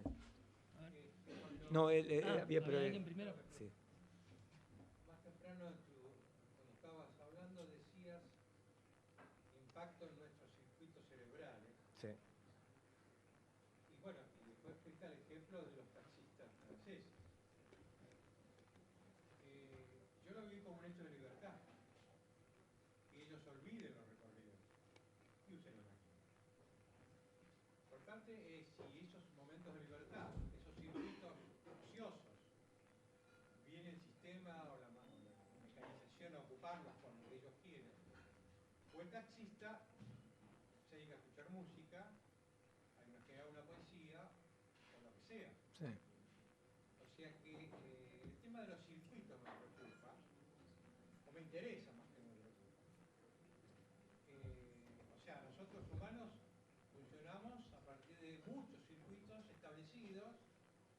El hombre rural haría su circuito de acuerdo a su vida, los urbanos los nuestros, de acuerdo a nuestra vida, y los chupados por la tecnología, los suyos, y ellos lo tienen. El tema es ese, la pelea, Sí. es como que, yo me imagino una pelea por los circuitos. Sí, es una pelea por los circuitos. Los cerebros humanos. Sí. Entonces producir hechos que sean atractivos a nuestros circuitos, de aquellos congéneres nuestros humanos, que la tecnología les está liberando circuitos y viene la tecnología a ocupárselos con otra cosa. Sí. ¿Cierto? Pero esto es maravilloso. Ahí está la pelea también. Sí. Digo, no sé. Sí, a un detalle nada más que la estamos perdiendo la pelea. Pero efectivamente, mira, la cuestión es así, porque yo te dije, no es filosofía moral, es realmente laburos de investigación, ¿viste? Concreto. La verdad es que si una máquina es utilizada para hablar de manera un poco fría, digamos, ¿no? Por un cerebro estructurado, ¿viste? O sea, que tiene una cierta estructuración, ¿viste? Efectivamente lo libera de ciertas cosas y permite hacer otras cosas. Como la colonización, porque no hablamos de hibridación, una hibridación es lo deseable es que la máquina se hibride con lo vivo, pero hibridación quiere decir que hay dos entidades diferentes. ¿Cómo dicen que no hay ninguna diferencia cualitativa entre la máquina y el cerebro, no hay hibridación, hay colonización. Entonces, la verdad es muy triste y viste, plata, es que como los chicos están absolutamente colonizados, con cerebros que cada vez más dislocados, ¿viste? Que funcionan, bueno, cómo la educación va en el sentido también de dislocarte, de todo lo que es desintegración, cómo estás cada vez más capturado por eso.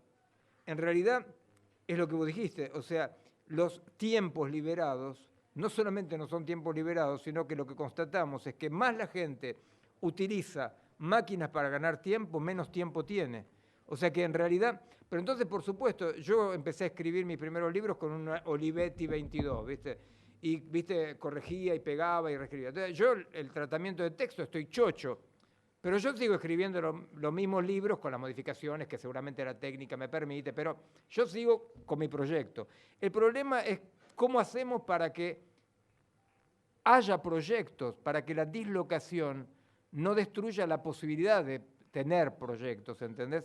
Es así, es un poco, no sé, se entiende, o sea, es ahí donde yo no soy tecnófobo para nada, pero lo que pasa es que hay una utilización del tiempo, pero hay una dislocación que hace que cada vez se entienda. O sea que lo que vos decís en absoluto es así.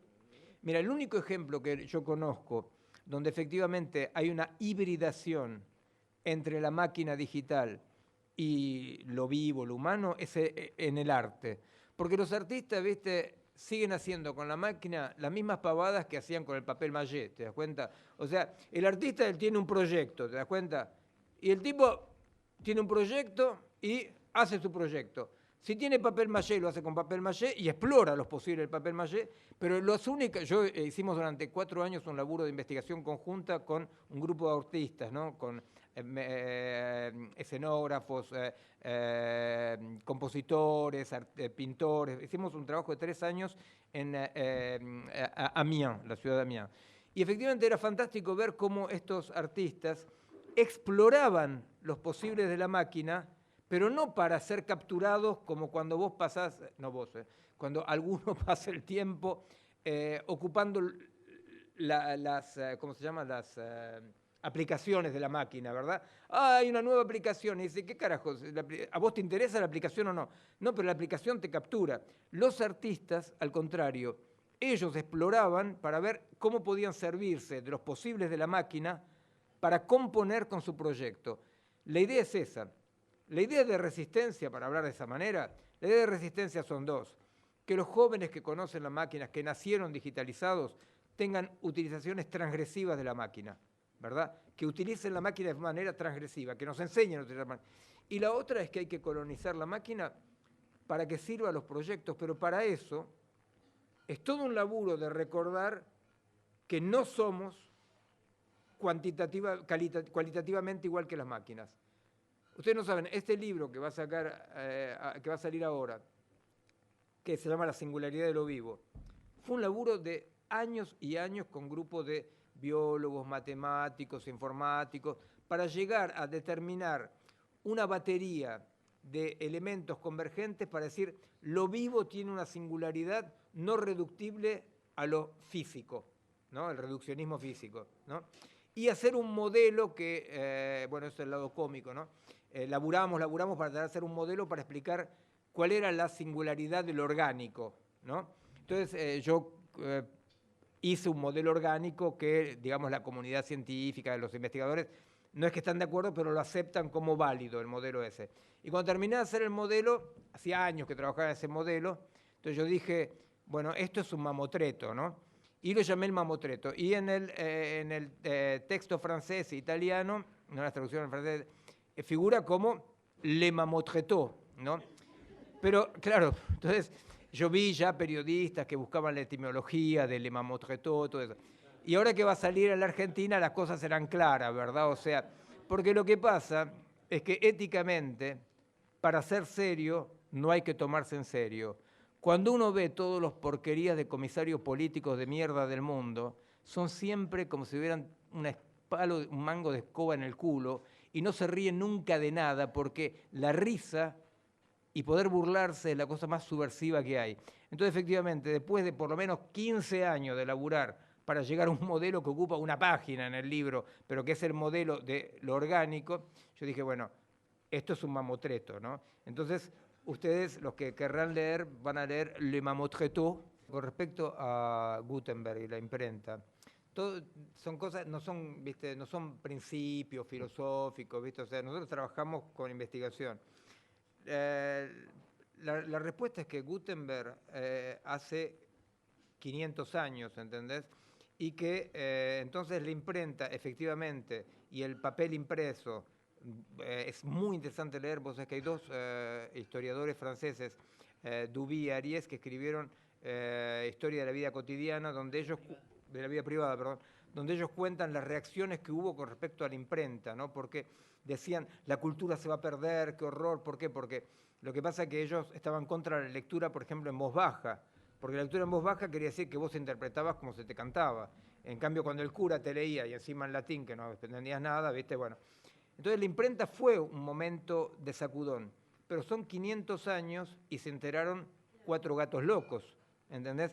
Eso es lo que nosotros cotejamos. O sea, no queremos hacer nosotros, en ningún caso queremos hacer una especie de esencialismo, decir lo digital esencialmente es diferente. Nosotros calculamos y vemos lo que es medible de una cierta manera. En ese sentido que quedamos un poco a plato, ¿viste? Porque el problema con la imprenta es ese. El problema con la imprenta es que se enteraron 4 gatos locos que absolutamente ningún campesino analfabetizado, y por causa, tenía, ¿entendés? En cambio, 30 años, ¿viste? En 30 años y todo el mundo, los analfabetos, todo el mundo tiene acceso, ¿entendés? O sea que el problema es que no hay objetivamente el tiempo orgánico, cultural, como para asimilar, desarrollar los mecanismos de regulación, hacer la paz, ¿entendés? O sea, el problema es ese. Entonces, en ese sentido, efectivamente, todos los jóvenes, ¿viste? Hackers y toda la gente que anda haciendo ese tipo de cosas, son las primeras reacciones de autorregulación que la vida, para decirlo así, la cultura, empieza a largar, ¿te das cuenta? O sea, empiezan a explorar otras maneras que la manera disciplinaria, porque es muy difícil utilizar el útil digital sin tragarse la disciplina digital, ¿verdad? Eso ustedes saben, hay un ejemplo acá argentino que es conocido en el mundo entero y acá muy poco conocido, es que en 1880, cuando aparecía la nación, ¿no? O sea, la formación de los estados-nación y qué sé yo, hubo un grupo de porteños, progresistas, qué sé yo, que fueron a alfabetizar gauchos.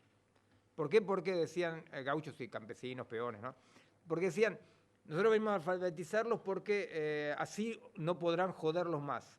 Y es un hecho increíble porque resulta que hubo un rechazo casi masivo y la respuesta era, no, si vos me alfabetizás, ahí me van a joder.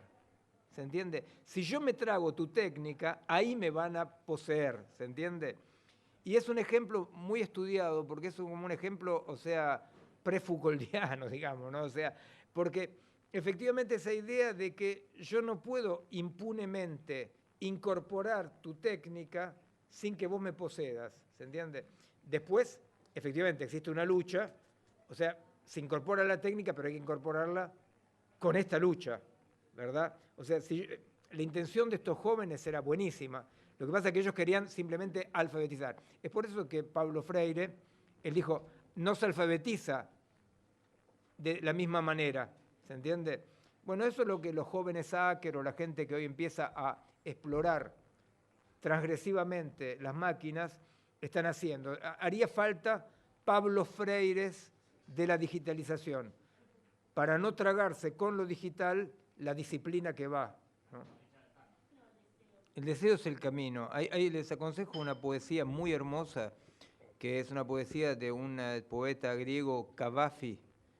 No es el coronel, es Cavafy, ¿no? Y la poesía se llama Ítaca, ¿no? Y él describe, ¿no?, el camino hacia Ítaca y dice, cuando llegues a Ítaca no estés muy desilusionado, ¿no?, porque vas a encontrarla pobre y triste.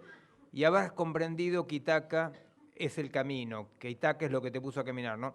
Bueno, el deseo, pero por supuesto no reducido genitalmente a lo sexual, sino el deseo como motor de la existencia, de esa acomodación permanente, ¿verdad? Por supuesto que no puede no estar atacado por el funcionamiento que consume, ¿verdad? O sea, las ganas no son el deseo, ¿verdad? O sea, entonces tenemos ganas de muchas cosas, pero no tenemos el tiempo del deseo, porque el deseo es el proceso, el deseo no es la llegada, ¿verdad? Entonces, efectivamente hay algo en este funcionamiento de consumación, de ganas, de inmediatez, que se opone al deseo, porque efectivamente el deseo, del punto de vista entonces amplio, ¿no? Desde un punto de vista ontológico, diríamos, ¿verdad? Es lo que te dice, bueno, ahora nos ponemos a trabajar, ¿verdad? O sea, para decir un deseo amoroso. Un deseo amoroso no es las ganas que tenés de consumir. El deseo amoroso es como la llamada que te dice, ahora nos ponemos a trabajar para construir, ¿verdad? Y nosotros vemos bien cómo hay una deriva de nuestra sociedad hacia el mundo de las ganas inmediatas, donde si las cosas coinciden bien, si no, nos separamos ya, ¿verdad? Porque, claro, el deseo es esa cosa que permite que vos te unas diciendo, se ne pasá, o sea, mira, vos a mí no me gustás, vos no sos como tiene que ser, vos no, y por eso te amo, ¿verdad? Entonces vamos a ver qué hacemos, ¿verdad? Y entonces, efectivamente, el mundo de coincidimos es siempre la ruptura. Pero esa ruptura sería mínima, porque vivir solo es un paraíso a veces. Pero el problema es que esa destrucción de lazos también es con uno mismo. O sea, la gente se separa de sí mismo, ¿verdad? O sea, la gente está separada de sí mismo. Eso te lo digo desde un punto de vista clínico. El horror clínico hoy en día es encontrar gente que no tiene más relación consigo mismo, porque es un funcionamiento de una especie de superficie, ¿no? Donde efectivamente hay una pérdida de ese... Porque para amar a alguien vos tenés que decir, bueno, está bien, algo pasa, ahora nos vamos a poner a trabajar. Pero para mismo amarse a sí mismo, tenés que decir, bueno, me interesó la música, bueno, entonces me pongo a trabajar. Ese ahora me pongo a trabajar es lo que el funcionamiento trata de evitar, ¿verdad? Entonces, efectivamente, hay una pérdida de intensidad enorme. Hay una pérdida de intensidad enorme. El otro día hablábamos con Ariel justamente, como dos pobres, él menos que yo, pero dos pobres tipos envejecientes en el coche, ¿no? Y entonces decíamos que efectivamente, de un punto de vista clínico, nosotros constatábamos esa pérdida, ¿sí?, de intensidad en las relaciones amorosas, ¿no? Que no tienen que ver con todo coincide, sino que tienen que ver, nos embarcamos, ¿verdad? Y la pregunta que es cierto, la pregunta es, pero ¿dónde están pasando esas intensidades? ¿O es que hay realmente una destrucción de intensidad? Yo creo que hay una destrucción de intensidad. Yo creo que hay una destrucción de intensidad. Que hoy en día la resistencia pasa a todos los niveles de la vida por recuperar esa intensidad. ¿Ves? O sea, yo cuando decidí de leer el tiempo perdido, ¿verdad? Efectivamente, lo cómico es que él dice, Proust dice, ¿no? En la búsqueda del tiempo perdido, te dice claramente, vos vas a perder el tiempo, ¿no? Porque son 5.000 páginas, ¿viste? Entonces dice, la búsqueda del tiempo perdido, y al final dice, ¿viste el tiempo que perdiste? Dice, ¿no? Entonces, si alguien te dice, mira, Proust dice, grosso modo, todas las minas son medio putas y te van a cagar. Los tipos son, o sea, hay 3 o 4, ¿no?, leitmotiv, y te dicen, esos son los 4 leitmotiv que desarrolla Proust. Y aparte dice que la memoria tiene cierto... ¿Te das cuenta? ¿Y vos qué perdiste? Y perdiste Proust, ¿te das cuenta? Vos tenés la información, ¿se entiende? Imagínense ustedes la poesía. En una página vos ponés, las rosas tienen espinas, las lunas son lindas, ¿te das cuenta? O sea, estamos perdiendo esa intensidad porque la intensidad no es ser un opa que se pierde porque no tiene GPS. La intensidad es esa existencia que no tiene nada que ver con obtener lo que quiero, sino mandarme en los caminos del deseo, ¿se entiende? No es lo mismo mandarse en los caminos. Y te dicen, ¿y para qué vas a esperar? Por eso yo conté la anécdota de la película, ¿verdad? ¿Para qué vas a esperar? Yo no espero, no estoy esperando nada. Es mi camino, ¿se entiende? Eso es absolutamente subversivo con respecto al funcionamiento, pero eso hay que ejercitarlo. Es un ejercicio de desarrollar eso, tener eso, ¿verdad?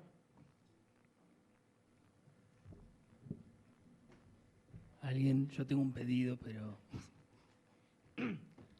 del delivery, es mi delivery donde pido cosas.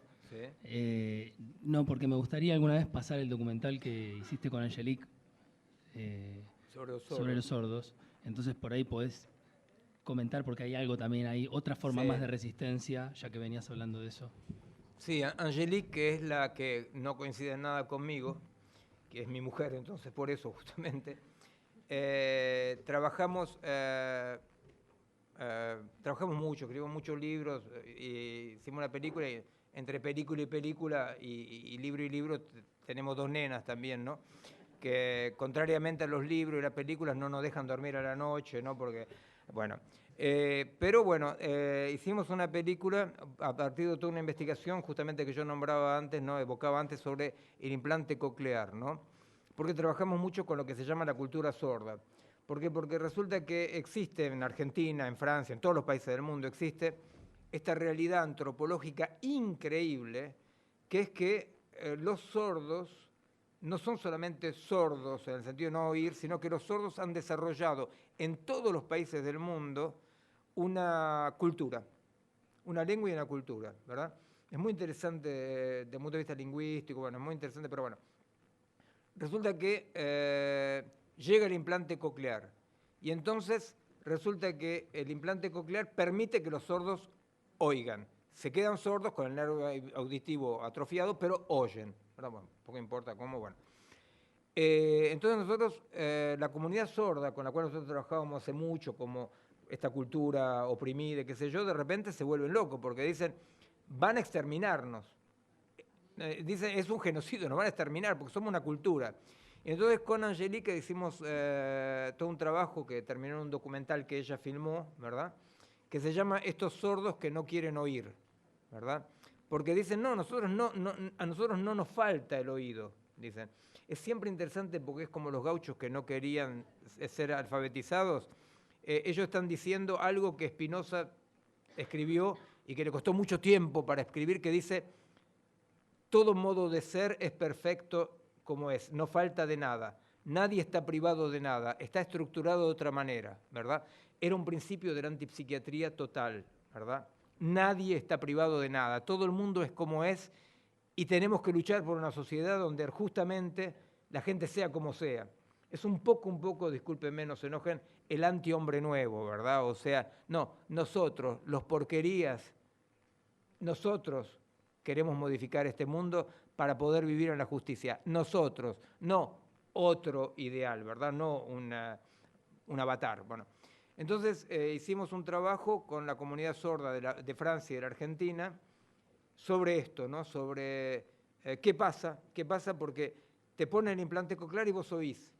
Entonces decimos, pero miren qué cosa, hay cientos de miles de sordos en el mundo que dicen, nosotros no queremos funcionar así, nosotros queremos quedarnos en nuestra cultura. Ustedes se imaginan que si ustedes se quedan en la cultura sorda, los coches los pisan, nadie entiende un carajo, los nenes se ríen porque ustedes están haciendo así, entonces dicen, seguramente que no es porque funcionan mejor.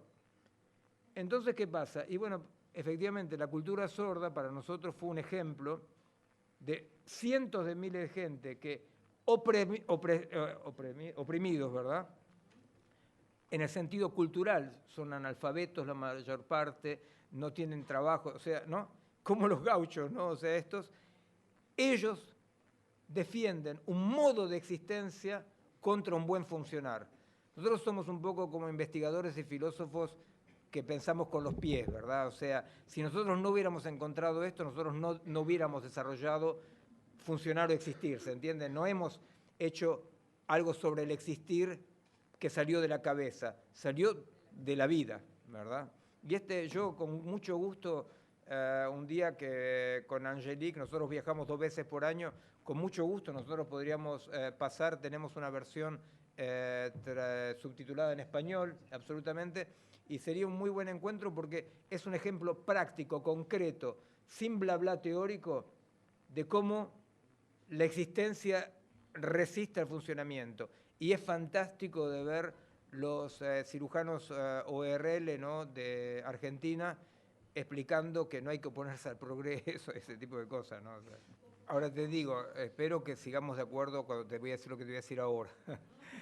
Porque nosotros no ponemos al colonizar una pureza del colonizado. Nosotros oponemos al colonizar la hibridación. En el ejemplo de los sordos está clarísimo. Ellos no se oponen a la técnica. Lo que ellos dicen, desarróllenme aparatitos de mierda que permitan que yo me comunique con el oyente, ¿se entiende? Con el que oye, ¿se entiende? O sea, ¿se entiende? O sea que no ponemos a la colonización, cualquiera que sea, no ponemos una pureza del colonizado que tendría que emerger una vez que la colonización desaparece. Nosotros oponemos a la colonización evidente, de todo tipo, la hibridación potente, ¿verdad? Respetando la vida, la cultura, las singularidades, pero siempre hibridadas. Para nosotros es la oposición, como, para hablar como el presidente Mao, la contradicción fundamental, es colonización o hibridación. Ninguna pureza, porque toda la pureza es pura mierda. No, en realidad nosotros somos absolutamente investigadores, teóricos, filósofos de la unidad total. O sea, una mente sin cuerpo es una ilusión que es la computadora, ¿verdad? Y toda asimilación hoy dominante, pero pregunten a los maestros, a sus chicos, pregunten a qué piensa el Ministerio de Educación Nacional de todos los países, no solamente Macri o Macro o Mucri. Todos incorporaron neurocientíficos porque están convencidos de que el cerebro funciona como una computadora. Nosotros somos enemigos de eso. Para nosotros los cuerpos situados como cuerpos son condición de todo pensamiento. Biológicamente, yo nombré, por ejemplo, estas últimas investigaciones tan interesantes del biotopo intestinal, que efectivamente sobredeterminan absolutamente la capacidad de pensar ciertas cosas, de sentir ciertas cosas, o sea que son cuerpos. Y después técnicamente, pero no vamos a desarrollarlo ahora, lo que pasa, bueno, hay dos fenómenos. Un fenómeno técnico que es las máquinas digitales discretizan, ¿no?, de manera numérica lo que captan los captores. Y la percepción de lo vivo sería más bien una cosa dentro de lo continuo, el proceso de lo continuo, ¿entendés? Entonces, esa continuidad, no por un defecto de la máquina, pero esa discontinuidad es lo que explica la singularidad de lo vivo y la singularidad de la máquina. El cerebro participa del pensamiento tanto como el pensamiento forma el cerebro, ¿entendés? Pero el cerebro, cuando yo hablo de cerebro, hablo de cerebros dentro de cuerpos dentro de ecosistemas, y lo que nosotros tenemos no son captores. Nosotros lo que tenemos son cuerpos que están confundidos con el medio, ¿se entiende? Por supuesto que la cuestión de la utopía, ¿no? Efectivamente, o sea, nosotros lo que pensamos es una ética teórica y práctica del acto, cómo actuar acá, hoy, en esta situación, ¿no? Y actuar en esta situación aceptando la impensibilidad, no proyectándose en la impensibilidad o tratando de resolver la impensibilidad, sino aceptándola. La catástrofe no es mañana, la catástrofe ya está ocurriendo, pero la realidad es que estamos acá, ¿entendés? O sea, la catástrofe dice, la destrucción, nosotros decimos, la catástrofe ya está, o sea, la explosión de los cánceres por todos los partículas modificadoras, de todo del sistema endocrinológico, ¿no? Existen, ¿verdad? O sea, todo eso existe ya, pero nosotros estamos vivos acá. Entonces la idea es no pasar de una utopía positiva a una utopía negativa, sino al contrario, darse cuenta, el presente existe como una parte el futuro existe como una parte del presente. Ese futuro es justamente la inquietud que nos está deslocalizando. Bueno, ahora te digo, yo las respuestas siempre son respuestas un poco medio platas, porque son respuestas chatas, perdón, son respuestas de investigador. Entonces, nosotros dijimos, si nosotros tenemos que pensar una ética del acto como acto presente, tenemos que representar el presente. En la fenomenología, en la filosofía, mucha gente dice el presente es ancho, no es tan chiquito. Nosotros eso lo leemos, pero queremos comprender qué quiere decir eso concretamente. Entonces nos pusimos a estudiar una cosa muy interesante, pero que empezamos a estudiarla porque es muy compleja, porque no hay gente que conozca mucho de esto. Nosotros nos dimos cuenta de que el presente en el cual vivimos no es lo inmediato. Y se los digo de un punto de vista de investigador. ¿Por qué? Porque nosotros nos dimos cuenta en neurofisiología de una cosa muy tonta, pero que nadie se había dado cuenta que había algo importante ahí adentro realmente, y es que lo que yo llamo el presente es, por ejemplo, ustedes me escuchan y me ven, pero en realidad ustedes tienen en el tronco cerebral unas neuronas que paran lo que vieron para esperar lo que escuchan. ¿Se entiende? Porque si no, ustedes me escucharían como en un film que está... Claro, con delay. ¿Se o sea, entonces, nosotros nos dimos cuenta que mismo neurofisiológicamente los cerebros, ¿no? Y entonces los cuerpos, no viven en un presente inmediato. ¿Se entiende? Que lo inmediato, al contrario, esa idea de que el presente, lo que huye, lo que no está, es lo que pasa. No, parece que no. Parece que no. Parece que el presente está constituido, y por eso nosotros somos medio materialistas tontos, pero nos gusta eso porque no queremos dispararnos con ideas, queremos comprender cosas. Resulta que concretamente, materialmente, estamos nosotros, eso que llamamos el presente, es bastante espeso, ¿no? Como para que este mecanismo integrativo, que no es el único, por supuesto, ¿verdad?, marca que en realidad, por ejemplo, eso explica cosas muy interesantes, muy locas, como cuando la gente dice, estaba seguro que ibas a decir eso, en realidad la información ya la tuvo, ¿se entiende?, pero la incorpora, la integra a un presente de ahora, ¿se entiende? O sea, lo que yo digo ahora, en realidad, nosotros, para decirlo de una manera un poco tonta, en este momento yo digo ya. Cuando yo digo ya, nosotros ya vivimos un montón de cosas que incorporamos al presente y otras cosas que quedan del pasado que forman esa ilusión de un ya.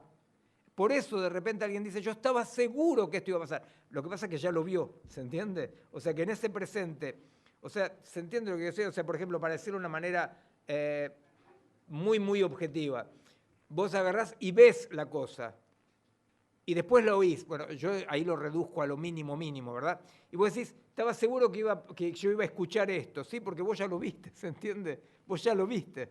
Entonces eso explica. Entonces nosotros, como nosotros decimos el acto como acto presente, nos pusimos a estudiar la idea de a qué llamamos un presente, ¿verdad? Y por supuesto que nos interesa Verso, nos interesa la fenomenología, nos interesa San Agustín, que escribió sobre el presente, pero lo que queremos nosotros por una obsesión concreta de decir, pero ¿de qué estás hablando? Es decir, pero esto... Y lo que encontramos nos fascina, estamos trabajando absolutamente en eso. Cuando decía antes que estoy trabajando sobre la temporalidad biológica, nos fascina de repente darnos cuenta que efectivamente habitar el presente no quiere decir para nada habitar ese instante que huye en permanente, para nada. O sea, el presente efectivamente tiene ese lado que la conciencia reflexiva marca, ¿verdad? Pero, por ejemplo, yo que trabajé durante años en psiquiatría del niño y del adolescente, y esto de repente cuando vos ves a un autista, vos ves, pero capaz que él justamente, ¿no?, está en una dimensión del presente que tiene un problema con la dimensión instantánea, por ejemplo, ¿se dan cuenta? O los perros, los gatos, que están menos colonizados por la conciencia reflexiva, porque, bueno, o no tienen muy poca, ¿verdad? ¿Se entiende? O sea, es muy interesante porque es cierto que una ética del acto presente no es un yeite, no es un yeite. Es la manera de liberarse, de emanciparse de la utopía, de la promesa, ¿verdad? O de la melancolía del tiempo pasado. Es decir, existimos en un presente y ese presente visiblemente no es lo instantáneo de nuestra percepción.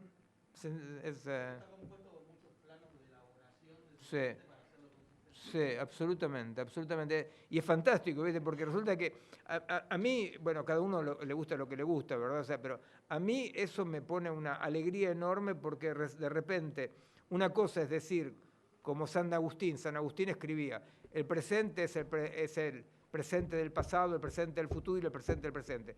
Me pareció fantástico que San Agustín diga eso. Simplemente poder decir, sí, por esto, a mí me gusta, me gusta más.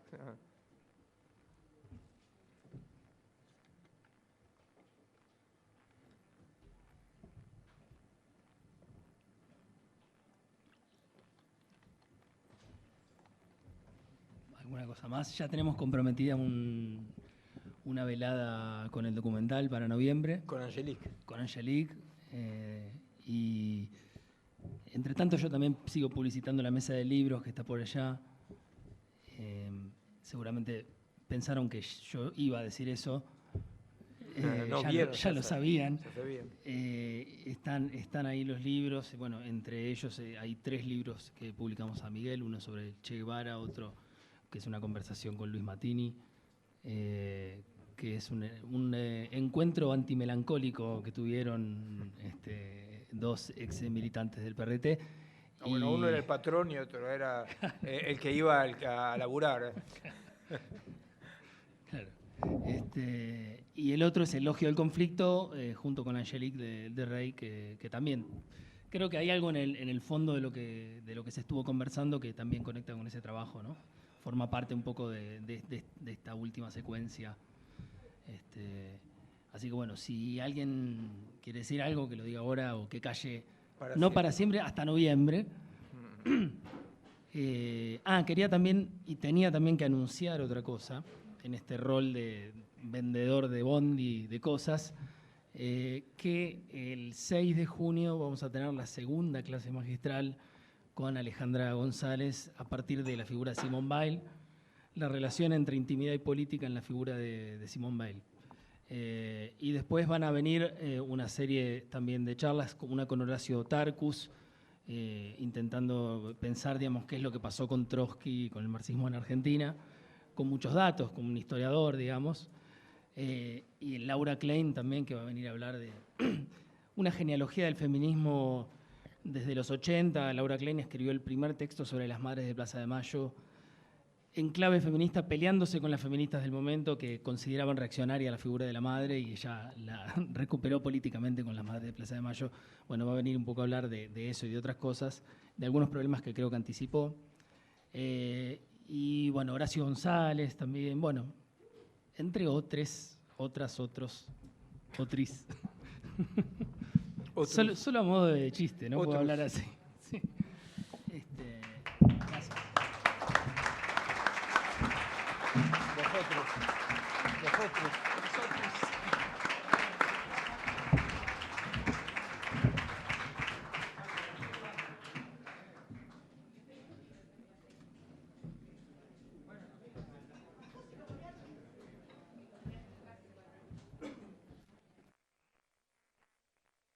Una cosa más, una sola, que no les vendo nada. Es que dejaron sus mails, bueno, van a llegarles cosas. Sería interesante que quienes se quedaron pensando cosas y las conversaron con quien sea, puedan comentarlo y podamos seguir trabajando sobre estas cuestiones. La idea es que las clases no se terminen en la clase, sino que generen algún tipo de resonancia, que a veces en lo inmediato es difícil, a pesar de que por suerte pudieron intervenir de una manera muy linda. En este mismo sentido, de que queden resonando los problemas, que incluso los puedan llevar a leer cosas, a investigar, a pensar y a devolver eso, porque la idea que tenemos con el Colo es la de construir algunos materiales que se compongan de todo lo que vamos haciendo. Ahora va a salir, por ejemplo, un libro sobre el 8M con 5 fotógrafas que trabajaron sobre eso y un texto, y ese libro se va a internacionalizar y a intentar provocar el mismo ejercicio en otras partes del mundo, bueno, y empezar a producir así un poco en común, en red, también tratando de embarrarnos con esta lógica de red que a veces nos embarra los ojos y no vemos qué estamos haciendo. Bueno, un poco eso, que está habilitada la elaboración por parte de ustedes de lo que se habló hoy acá, y después va a circular también por internet una edición de lo que se conversó acá, donde recortamos las malas palabras y todas esas cosas.